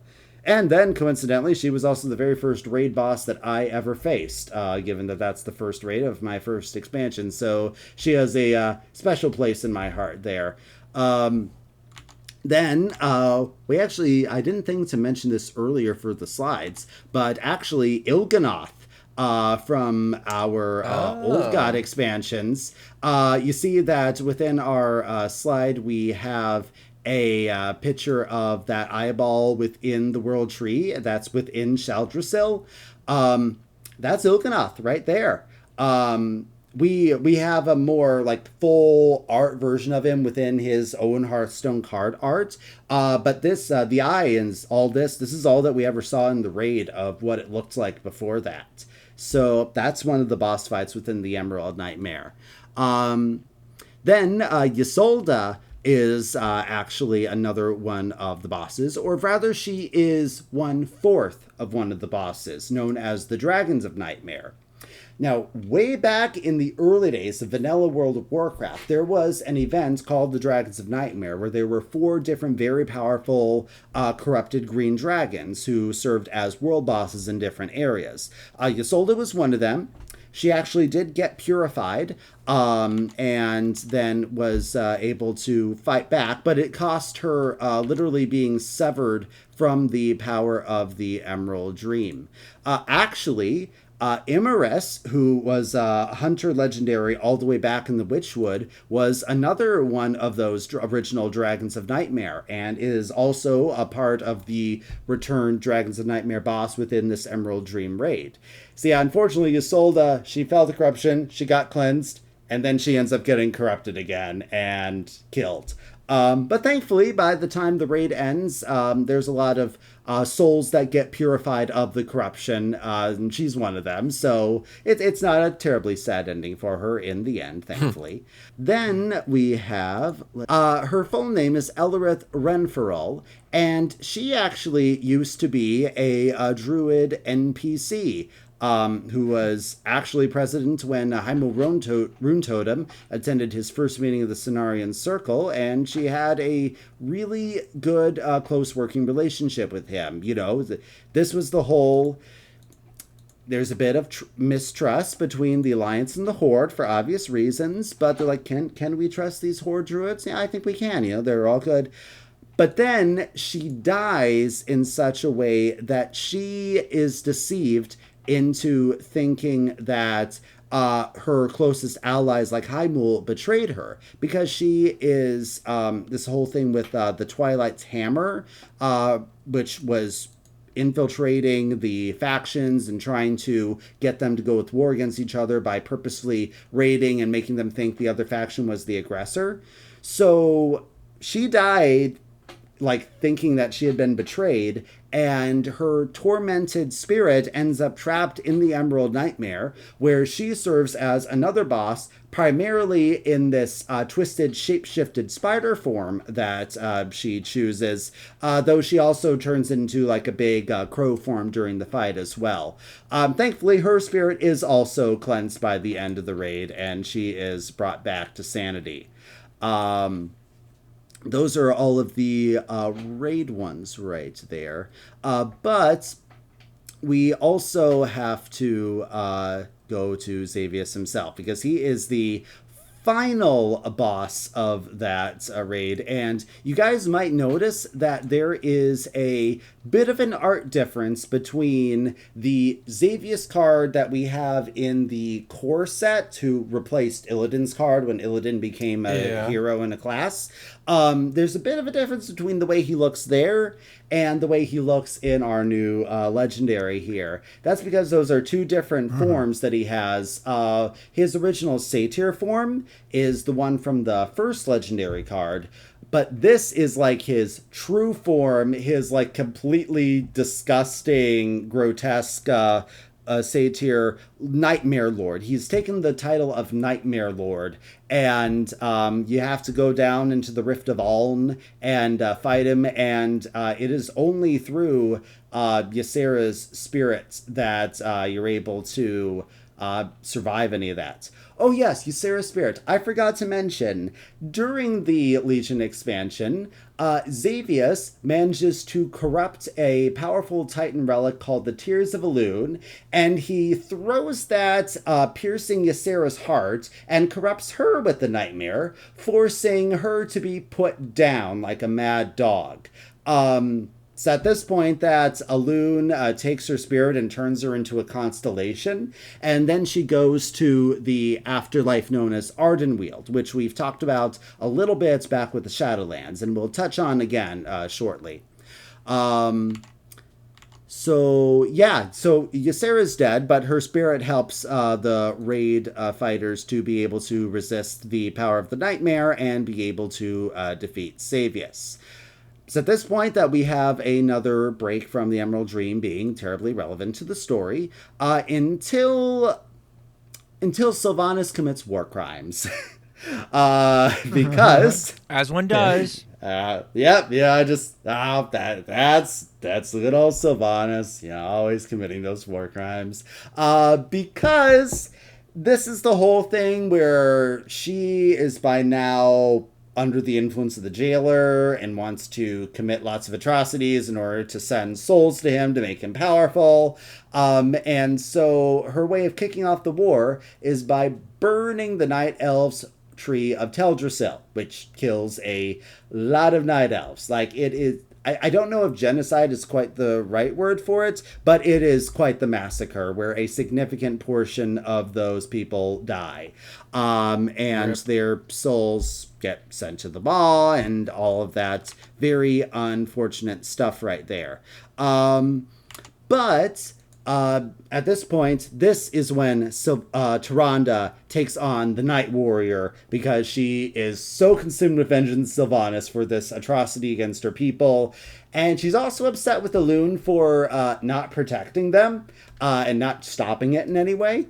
So she goes full goth, full emo. It's one thing to adopt dark powers, but she does the makeup to go with it and everything. You can see in her art. But she goes on this one-woman crusade through the maw. Like, we're talking, like, this is the literal, supposedly inescapable hell. And she is determined. She refuses to leave it, even when she has the chance, because her Night Warrior powers make her incredibly powerful, and she's actually doing quite well down there. She's determined to track down and rescue as many of the souls of the Night Elves who died in that fire as she possibly can. However, the Night Warrior power is also overtaking her, and there's a serious risk of it fully consuming her and her kind of ceasing to exist as an individual and completely losing control. Eventually, a ritual is performed that allows the power to be split up among the souls of other people who previously also took on the role of Night Warrior. And during this instance, this is where there's actually a cool cutscene for this. She is actually in the world of Ardenweald right now, which is sort of like the winter and fall to the Emerald Dream's spring and summer. They represent the cycle of life and death. And so the various nature spirits, like wild gods, when they die, this is where they go. Through the dream, through Ardenweald, until it's time for them to return. So this is where a lot of spirits of Loa or wild gods who died previously, they go into little cocoons until they are ready to hatch and be reborn. But and it's led by the Winter Queen, who we now have as a Battlegrounds bartender, apparently. She's not a legendary card yet, but she serves us drinks, so that's cool. No, she is a cool character. I love her design. She is apparently Elune's sister. We do not know the details of this cosmology yet, but apparently Elune is of some particular cosmic being type that is a sister that is related to this member of the Pantheon of Death. The lore has not been elaborated on to any extent that I'm currently aware of. But it turns out that Elune purposefully didn't save the Night Elves because she sent their souls so that they could help solve the problems in the Shadowlands and aid her sister. She didn't know that all of the souls were going straight to the Maw, and as soon as the Winter Queen tells her that, she's like, "Oh, my bad. All that was for nothing then. I am very sorry about this." Oh, at this point, she is like possessing Tyrande right now, by the way, so we never see what Elune looks like as a being with a body. She's just speaking through Tyrande's body during this ritual to cleanse her of the Night Warrior power. But through Elune and the Winter Queen working together, the souls of the Night Elves agree to sacrifice what remains of their existence to create a new magical world tree seed that will create a new home for the Night Elves to replace the burned out tree that they have lost.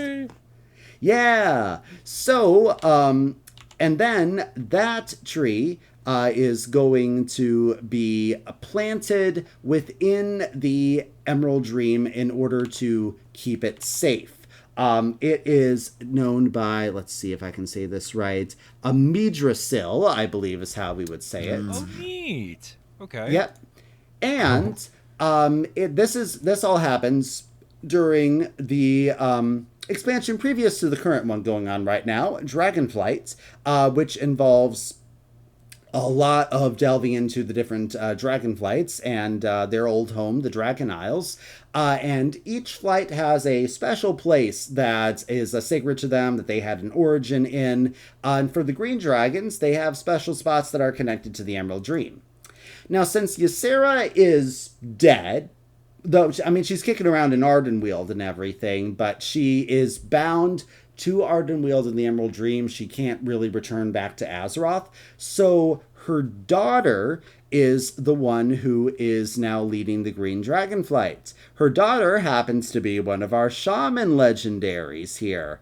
The one who, yep, that's her. She's obviously in Night Elf form right now because dragons have that shape-shifting ability and like to take on the mortal guises in order to interact with mortals more easily. But yeah, that's Ysera's daughter, the new leader of the Green Dragonflights. Kind of odd that she's not a druid, but I mean, you have to fill the class legendary list somehow. And shamans are still very connected to nature, so it could be a lot worse for matching flavor-wise. True.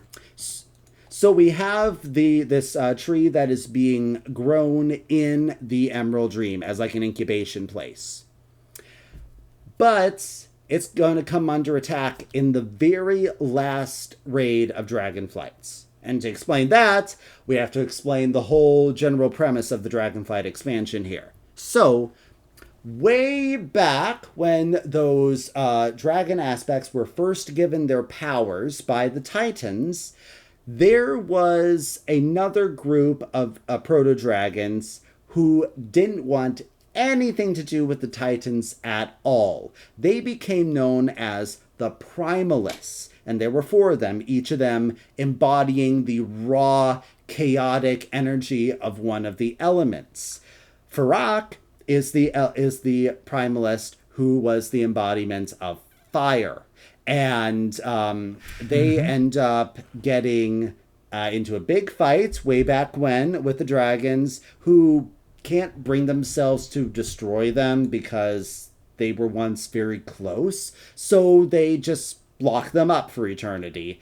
But then, of course, as things are wont to do, that which was sealed away millennia ago eventually breaks loose in order to kick off an expansion. So the Primalists are out causing problems, and they're dealt with one by one.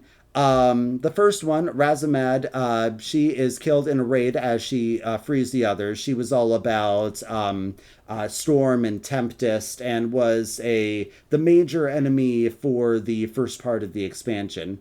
But then we have 3 others, and they decide that they want to get rid of everything order, everything with the Titans. They want to turn the world into just raw primordial chaos, which is not going to be good for most mortal races, although of course they have cultists, people who are disillusioned enough to want to think that world would be better for them for some reason. I don't know the logic, but that's probably means that I'm a healthy individual for not understanding the mind of a crazed cultist. But yes, the primal incarnates. Farak attempts to use this shadow flame that they have received from this old laboratory of Neltharion, aka Deathwing. Back before he fell, he had a lot of experiments going on, and Farak gets hold of this thing called Shadow Flame, which makes him even more insane than he already was. And he gets the idea that he wants to remake the entire world in fire. How is he going to do this? Well, he recruits from this particular group of allies. One of them is the current Fire Lord named Smolderon, who is the successor to Ragnaros as the Lord of Fire. Because there must always be a Fire Lord, just as there must always be a Lich King. and a Canadian. Yep. Rules is rules. And a Canadian. Rules. I will accept that. I don't know what it means, but I will accept that. So he hollers that, and this group called the Druids of the Flame. The Druids of the Flame were founded by Fandral Staghelm after the forces of Ragnaros busted him out from the prison he was put in for trying to corrupt the World Tree and take over from Malfurion.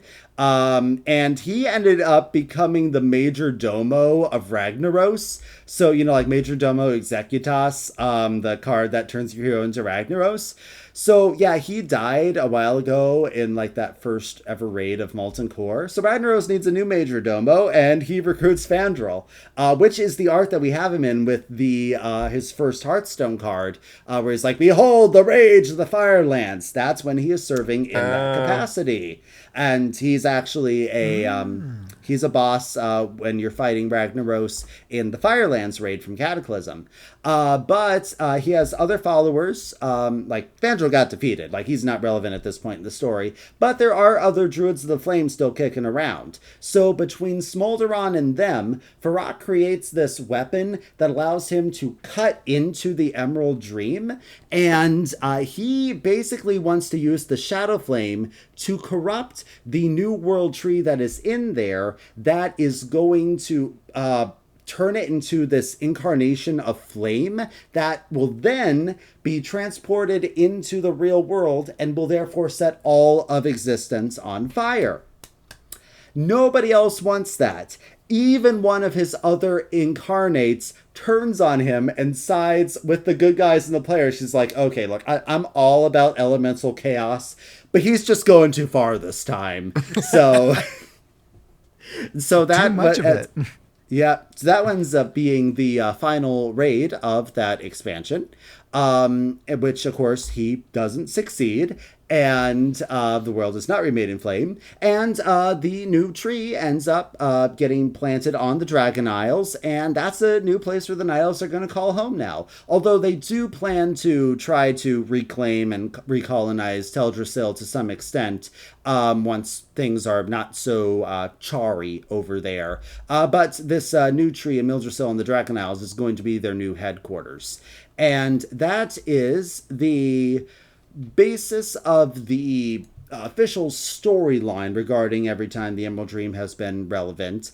But we're also going to do a little touch on all of the different Wild God card legendaries that we have right here, because it would have just really interrupted the flow if we delved into all of them at the start of where they came into the story. So we'll just do quick little bios of them at this point. Yeah, sure. I'm not sure which order you have them in, so you just say the name and we'll go through them one by one. Let's go with Malarn. Okay, Malorn, the Waywatcher, as we have for his new version here, which is one of the titles that he is known by. But of course, he was originally one of the first legendary cards way back in Goblins and Gnomes. He has since had a mechanical rework that makes him a little more viable, thankfully, because the dude is great. He is one of the most powerful wild gods, one of the eldest, very majestic. He's actually Cenarius's dad. Guess who Cenarius's mom is said to be? Tyrande. That's a joke. That's a joke. You're closer than you realize, but it's not a night elf. It is something connected to Tyrande, though. Nope. Alune. The moon is said to be Cenarius's mom, and Tyrande is the priestess of Alune. That's why I said you were close. So the story goes that somehow a big white stag and the moon had a baby who looks like a stag with a human body and antlers. How does this happen? Well, I you don't see, know. when a stag and a moon love each other very much. I will let your imaginations fill that into whichever extent you wish it to be, and I shall say no more. But Malorn himself is like a really cool dude. Actually, Cenarius kind of had Ysera as his foster mom who helped to raise him within the dream. So there was a lot of in-universe misunderstandings who thought that Ysera was Cenarius's mom and that Ysera and Malorn were a couple, but that was never a thing. Although, like, they did respect each other quite a bit as very powerful guardians of the dream there. Malorn is one of the many wild gods who were called on during the War of the Ancients to fight against the demons. Because, like, it took every bit of fighting force that the people on Azeroth had to offer. Because at first it was just, like, night elves only doing the fighting, but eventually they managed to get Cenarius to finally convince all the wild gods to organize and do fighting, and so a lot of them have roles in the War of the Ancients. And then thankfully they managed to overcome their xenophobia and get the other races to come and aid them as well, which is why we have people like Holn High Mountain, who is, you know, one of our hunter heroes. Every so often we get a version of him. He was a Tauren who fought during the War of the Ancients and had special relations with a lot of the wild gods during that time, who blessed his weapons and everything. So that's a little part there. Unfortunately, a lot of these fates is going to be the same as what I'm about to say about Bjorn here. He died during the Burning Legion. Yeah. Archimond actually just killed him. Yeah, so they often went out like as heroes, having accomplished a lot, but a lot of the wild gods did get slain by demons during the War of the Ancients. So that's similar, but of course, their spirits go through Ardenweald in the dreams. They're not necessarily gone for good. They can come back whenever Blizzard wants them to. The ultimate cosmic authority in this universe. There's always retcon as well, Yes. So next is Ursoc and Ursol.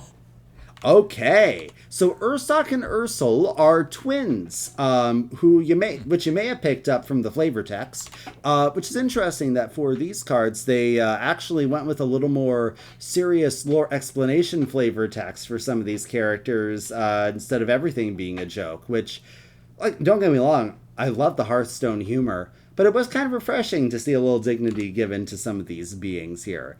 But Ursoc and Ursol were actually twin bear cubs who were elevated to wild god status by Freya. It says that they used to roam the Grizzly Hills together and had more curiosity than good sense. They frequently found themselves trespassing the domains of bigger predators, but danger did not discourage them, and each one never left the other behind, even when circumstances seemed dire. This caught the attention of Freya, who was traveling across the Azeroth looking for exceptional wild animals, and then she made sure that they grew stronger and bigger than any other bears in Grizzly Hills and did not suffer the ravagings of age. It says that their dedication to each other is what inspired her to make them wild gods.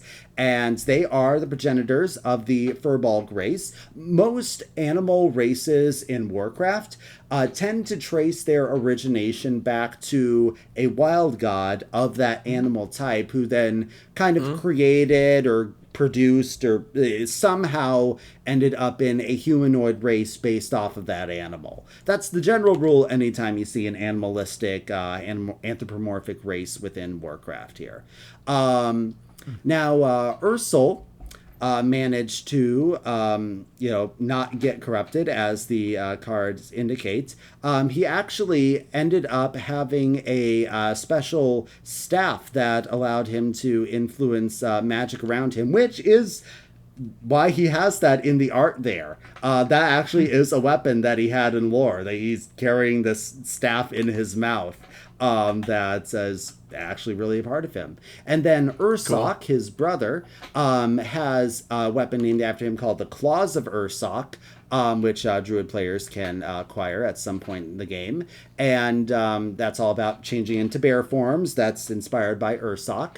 And but then, actually within the Emerald Nightmare raid, Ursoc's soul gets corrupted, and you have to fight him and kill him.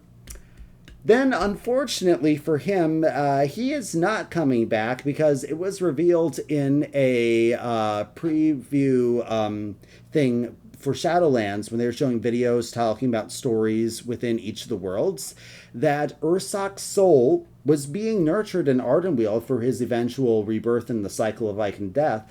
But because there was the anima drought that the jailer caused with all the souls not replenishing everything, there had to be a culling of the groves. They didn't want to do it in Ardenweald. They loved all of them, but they had to take priorities because there wasn't enough anima to nurture everyone. They had to decide which ones lived and which ones died. And Ursoc's seed ceased to exist. So Ursoc's not coming back, unfortunately, unless the power of retcon decides to decide otherwise. But that disclaimer, as always, there. All right, who do we have next? Omen, okay. Before we go into Omen, I think Schmoopydady had a question. Oh, yeah, Schmoopy, I'm sorry. Oh, I just had a dumb pun about Ursol and Ursoc being a pair, and now you lost one. Thank you. Oh no. Moving on. Omen. So, Ullman is actually a seasonal boss that you can fight every year in Warcraft during the Lunar Festival. He is a two-headed wolf type of creature who was one of the many wild gods who fell in the War of the Ancients. This unfortunately involved him getting corrupted by the Legion. And fell-inspired nightmares slowly consumed him as he slipped into a deep dreaming sleep, is the terms that are used here. And it says that when he finally awoke centuries later, he had fallen into madness and began to rampage. No longer a creature of wisdom, but still possessing the strength of Elun's blessing, he tore through the land, killing and devouring, until a group of ancient heroes gathered in the village of Nighthaven and confronted the beast. Calling down the moon's wrath, they binded and stunned Ullman, and forced him to retreat into the deep waters of a lake. And every lunar festival during that season, he comes back out, and you need to fight him and drive him back again. Was he like Rip Van Winkle? Sure. Sure, Hydra. Next. Next was Alarashi? It's a Hearthstone original, but not quite. Oh, yes, WoW yes, of yet. course. Yes. No wonder I was having trouble recognizing the pronunciation. I had never heard anyone attempt to pronounce that particular one before. So, Alarashi is a Hearthstone original wild god. There is one possible connection that she has to the larger lore. In World of Warcraft, during the staging area in the Emerald Dream in Dragonflight, when you're getting ready to defend it from Ferox attack and everything, there is a secret quest line that you can discover. This was a whole thing that the secret finding community uncovered, where you talk to this demon hunter who is having regrets about having thrown away druidism and embraced the Fel all that time ago. And by going to places and exploring his memories of ways that he tried and failed, at least in his mind, to redeem himself, this is exclusive to if you are playing as a demon hunter character. You can end up getting a vision of a stag who gives you a set of warglaives, which are, of course, the demon hunter weapon, and infusing them with Felfire, and they have flower cosmetics, basically. And it's like this infusing of nature into demon hunters, and that kind of gives this guy some hope. He's like, does this mean that Elune approves of my use of the Fel? Does that mean I haven't fully turned my back on everything that I once sought to protect by embracing this path? And it's a really obscure little thing, but the name of that warglaive is extremely close. It's Alarashuni,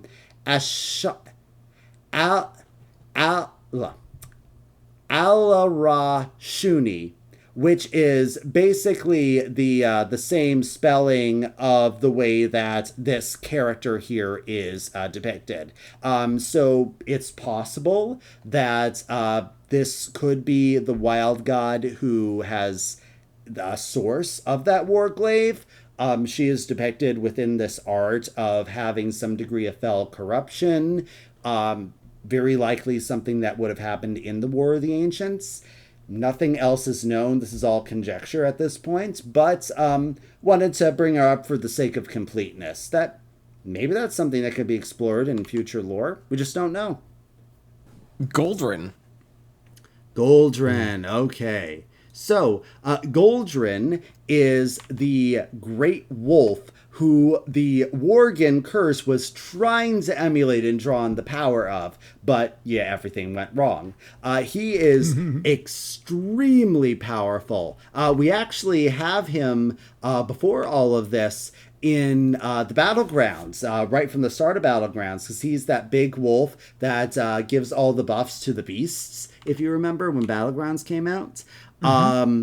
But he was massive. Like, he towered over even some of the demons that he fought in the War of the Ancients. He's known by many different names across a lot of different cultures.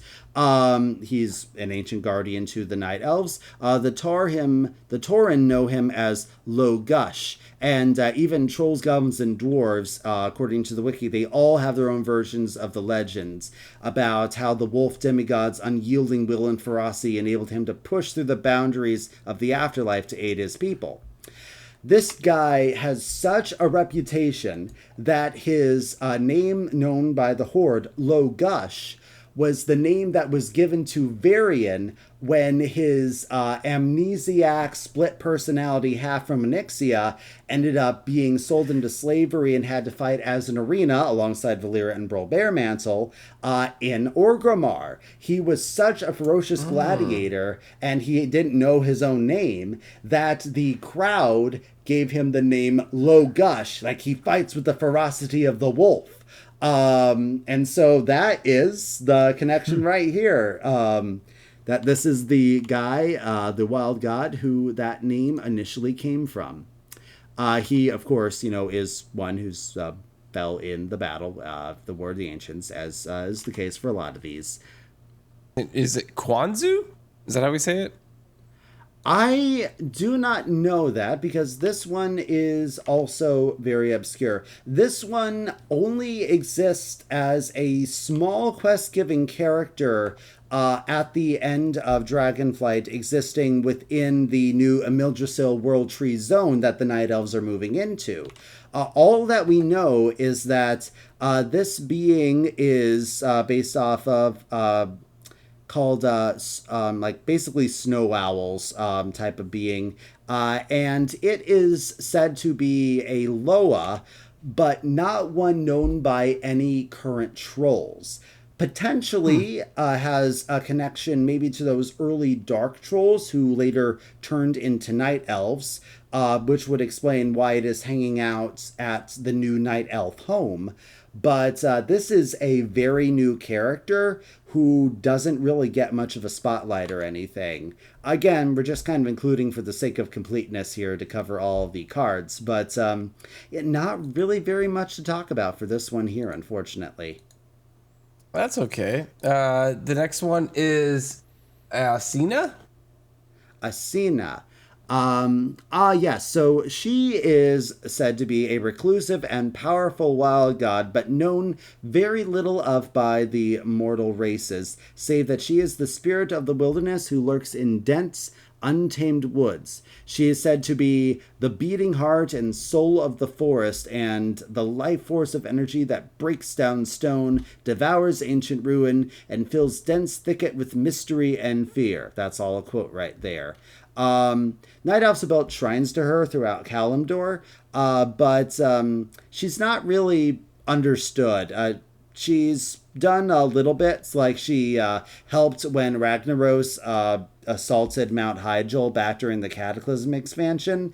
She helped with cleansing the flames here, and she makes a small little cameo in the Legion during like the Druid Order Hall type of things, but she's a very minor character who is, kind of getting a nice little spotlight here. But if it weren't for this card, a lot of us who didn't play very specific times during WoW might not even know that she exists. All right, next we have Aviana, Alun's Chosen. Right. So Aviana is the mother of all harpies. Though harpies are more like corrupted children of her, honestly, because they're generally pretty nasty beings. Aviana is much nicer, thankfully. She also has a special connection with various different winged creatures. She roosts in the largest tree in the Emerald Dream called Gahar. This is said to be the highest tree on the highest peak in all of the Emerald Dream. And Druids of the Talon are ones who emulate her and try to focus on turning into birds and stuff like that. And of course, this is our third version of Aviana at this point in Hearthstone, because we had her back during, but was that also Goblins and Gnomes when she initially came out? I can't remember at this point. Maybe TGT? Grand Tournament? Maybe. I can't remember right now. It's been a while. It's been a while, though. But then, of course, then we got her corrupted version in Witchwood, which nobody really cared for. But now we have a new Elune Blessed version of her. But yeah, she's basically she's the bird lady of the wild gods here. And the harpies, and she's had a fair bit to do in the background right here. Nothing, terribly noteworthy, but she's had a relatively consistent background presence through a fair amount of the game's history in connection with the Emerald Dream. Ooh, and we also had Sky Mother Aviana, the druid one. Right, yes. Yeah. Although that one is a toy version of her. So... But thanks for the reminder. I knew I was forgetting something. Is that King Plush there, Hydra? Yeah, it's a toy version of King Crush. Very nice. But I hear that. Too bad he was just nerfed. But hey, you can shoot him out of a gun now since he's been nerfed. Yeah, I was looking for the joke. You found it. Thank you. Okay, the next one is... Ashamain. Ashamain is a panther wild god here. There's a story about how Freya discovered her and turned her into a wild god when she was just a young cub who was under attack by a pack of wolves who had already killed her mother. And this tiny little cub was fighting very ferociously and driving the wolves away. And just like the wolves were just, this isn't worth it here. She's too small a meal for this much trouble. And Freya picked her up and got scratched, but she just really respected the unrelenting wildness and determination of this cub. So Freya healed her injuries, named her Ashamain after her black fur, and over the years, this panther grows up and she's like, something's different about me. I'm not really getting any older or decrying from age or anything, and then she eventually gets turned into a full-on wild god. She doesn't give in to her vengeance against wolves in general, which Frey is very happy about, but she does like messing with them. So she'll like sneak up on packs of wolves and just like make a loud roar or something in order to freak them out and get them running, because wolves kill their mom. She recognizes that it wasn't all wolves, it's just those particular ones, but yeah, she still needs to get things out of her system every so often. She has a series of daggers that are made out of her fangs that assist in druids turning into their special cat forms when they specialize in that sort of thing. Are Ashamain and Goldrin like rivals, or do they not know each other, or like what's their relationship? Because I know Ashamain doesn't like wolves. That's a really good question. Nothing has been written about that. My guess is that they might have some sort of practical joke war, maybe, since that's the general way she just likes messing with the wolves. Maybe they're mature enough and equal enough in power that they don't bother and they focus on like a common goal of fighting against corruption or something. I can't answer that, unfortunately, but it's fun to make up stories and headcanons about, if nothing else. For sure. All right, the next one is Onara. All right. So, Onara, it has a whole region of World of Warcraft named after her. The Onaran Plains within the Dragon Isles. She is a great eagle spirit who has power over the wind. And there is a whole tribe of centaurs that live in the Onaran Plains and are incredibly devoted to her. They interpret her winds to advise them, actually, like she is prophecy for them. She also had a very strong connection with that Holm High Mountain guy who I mentioned earlier. His weapon is called Talonclaw, the Eagle Spear, and was specifically she was like the primary one to give it to him and put a portion of her essence into that to make it magical in the first place. So yeah, she can be summoned within the game during the Dragon Isles expansion, and is very helpful in the Onaran Plains and helping to fight against those primalist dragons right there. All right, and the next one, I can never pronounce this name. Is it Agamagam? Yeah, I think you got it, actually. Agamagam. Yes. This is the great boar who is the progenitor of all Quillboar. It is said to be one of the first and most powerful beings to ever lived, who was killed during the War of Ancients, and his remains are actually what created the Quillboar's home of Razorfen. Like, that is literally like all the briars, and if you Razorfen are familiar, crawl. Yep. And RFK. the blood gems are his blood, and we're all familiar with that mechanic if you play Battlegrounds and do any Quillboar. So that's literally like the body of this dude. Although he's not the biggest fan of the more corrupted route that some of his offspring have gone down. And so actually, Hydra, if you're remembering Razorfen Crawl, you might remember that during some of that content, you actually take quests from his spirit, and he's like, yeah, we need to deal with these guys. They've been going the wrong way. Yeah. Yeah, no, So that's this is like actually, one of the ones you do towards the beginning of the game, and you do it a lot. Yeah, so like not chronologically, but in terms of characters who were added to the game among these wild gods, he's one of the oldest all the way back from the vanilla days. Okay, and then the next, last but not least, we have Tortola. Protect us! Which is probably the first time that many of you heard that name.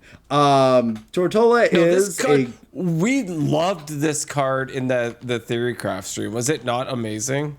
Like, oh yeah, so much fun. Yeah, it was and fun. played a lot in standard too. I've seen it Like, quite it was- effective when I've was a encountered it blast. on the ladder. Yeah. So Tortola is yet another wild god who took part in the War of Ancients. Says initially the Burning Legion took little heed to him as he was both non-threatening and sluggish. However, this proved a fatal mistake as he was able to easily crush hundreds of his enemies with his sheer weight and powerful jaws. Not only that, but his stony skin and hardened shell proved impossible for even the most powerful of the Burning Legion to pierce. He was one of the few, if not the only ancient, to not fall during the war, being able to cover the retreat of the mortal races so that they could ultimately regroup and seal the portal. According to Heimel Rune Totem, after the war, he was found underground a mountain of demon corpses and slowly asked if they had won the war once he had shaken them off. Slow and steady wins the race indeed. Though he did need to recover, and he chose to sleeper down in Mount Hyjal. And he didn't wake until the cataclysm kind of forced him out, and he had to, okay, we have another threat to the world. Let me at him. amazing. So yes, it is worth noting that not all of the beings who are corrupted wild gods within the cards are corrupted within the lore. Like Ursoc, he had his whole thing with the Emerald Nightmare Raid. Ullman, that's his whole story, why he's a world boss at a holiday thing. Not Tortola, though. And not our boar buddy either, even though they are representing those classes and have a bit more corruption flavor within the card art. That's not actually their state for those two within the lore. And I think that wraps up all of the big cards that we were going to cover then. Well, that was absolutely amazing. Thank you so much, Goliath. For, you know what, I hope I have a great Emerald dream tonight when I go to bed. Always amazing. We thank you. And we're looking forward because we already have a new expansion that's coming up pretty soon. Yes, definitely. This one is going to be interesting because Tortollan were initially created in Hearthstone. Yep. And then became a canonical race in World of Warcraft. And now they're getting new lore in Hearthstone. So this is going to be a very interesting back and forth. We'll probably cover what lore has been developed for them within both games and stuff about Ungoro, such as it is, next time. And who knows that there's still cards to be revealed as we're recording this, so we'll see if there's any surprises. Excitement abounds. Well, thank you so much. And Schmoopydady, you've got a question for somebody. Who is it? I have a question for Goliath. Yes? Unrelated Advice with special guest of the week. Goliath, are you aware of the streaming service known as Twitch? I think I've heard of it once or twice. Okay. Are you aware that the typical live messengers in Twitch chat are not necessarily the sharpest knives in the shed, nor the brightest bulbs in the lighting display? I'd never given any particular thought to that notion, but I will accept your premise. Okay, so that let's just say let's just make that baseline assumption, backed by the fact that you very easily were able to pronounce the name. So is it Shaladrisil as the world tree that was burned? Go ahead, please correct me. Shaladrisil was the one from the one that was corrupted. Teldrassil was the one that was burned. All right, Yeah. perfect. Okay, so I mixed the two up. See, but at least we both are able to reasonably say the name. Twitch chat couldn't be bothered to type all that out. So instead of that, they developed the word salad dressing to refer to the card Shaladrisil. So my question for you in Unrelated Advice is, what is your favorite salad dressing and why? I have never eaten a salad in my life. I can say so. Largely because I find the idea of putting a bunch of leaves and drizzling goop over them to be unappetizing. I am sorry that this is not a satisfying answer to the question, but I have no favorite salad dressing. They are all my least favorite. Wiser words have never been spoken, and you heard that on Born to Be Wild. Born to be wild. That was the most satisfying answer. No, that's It really was.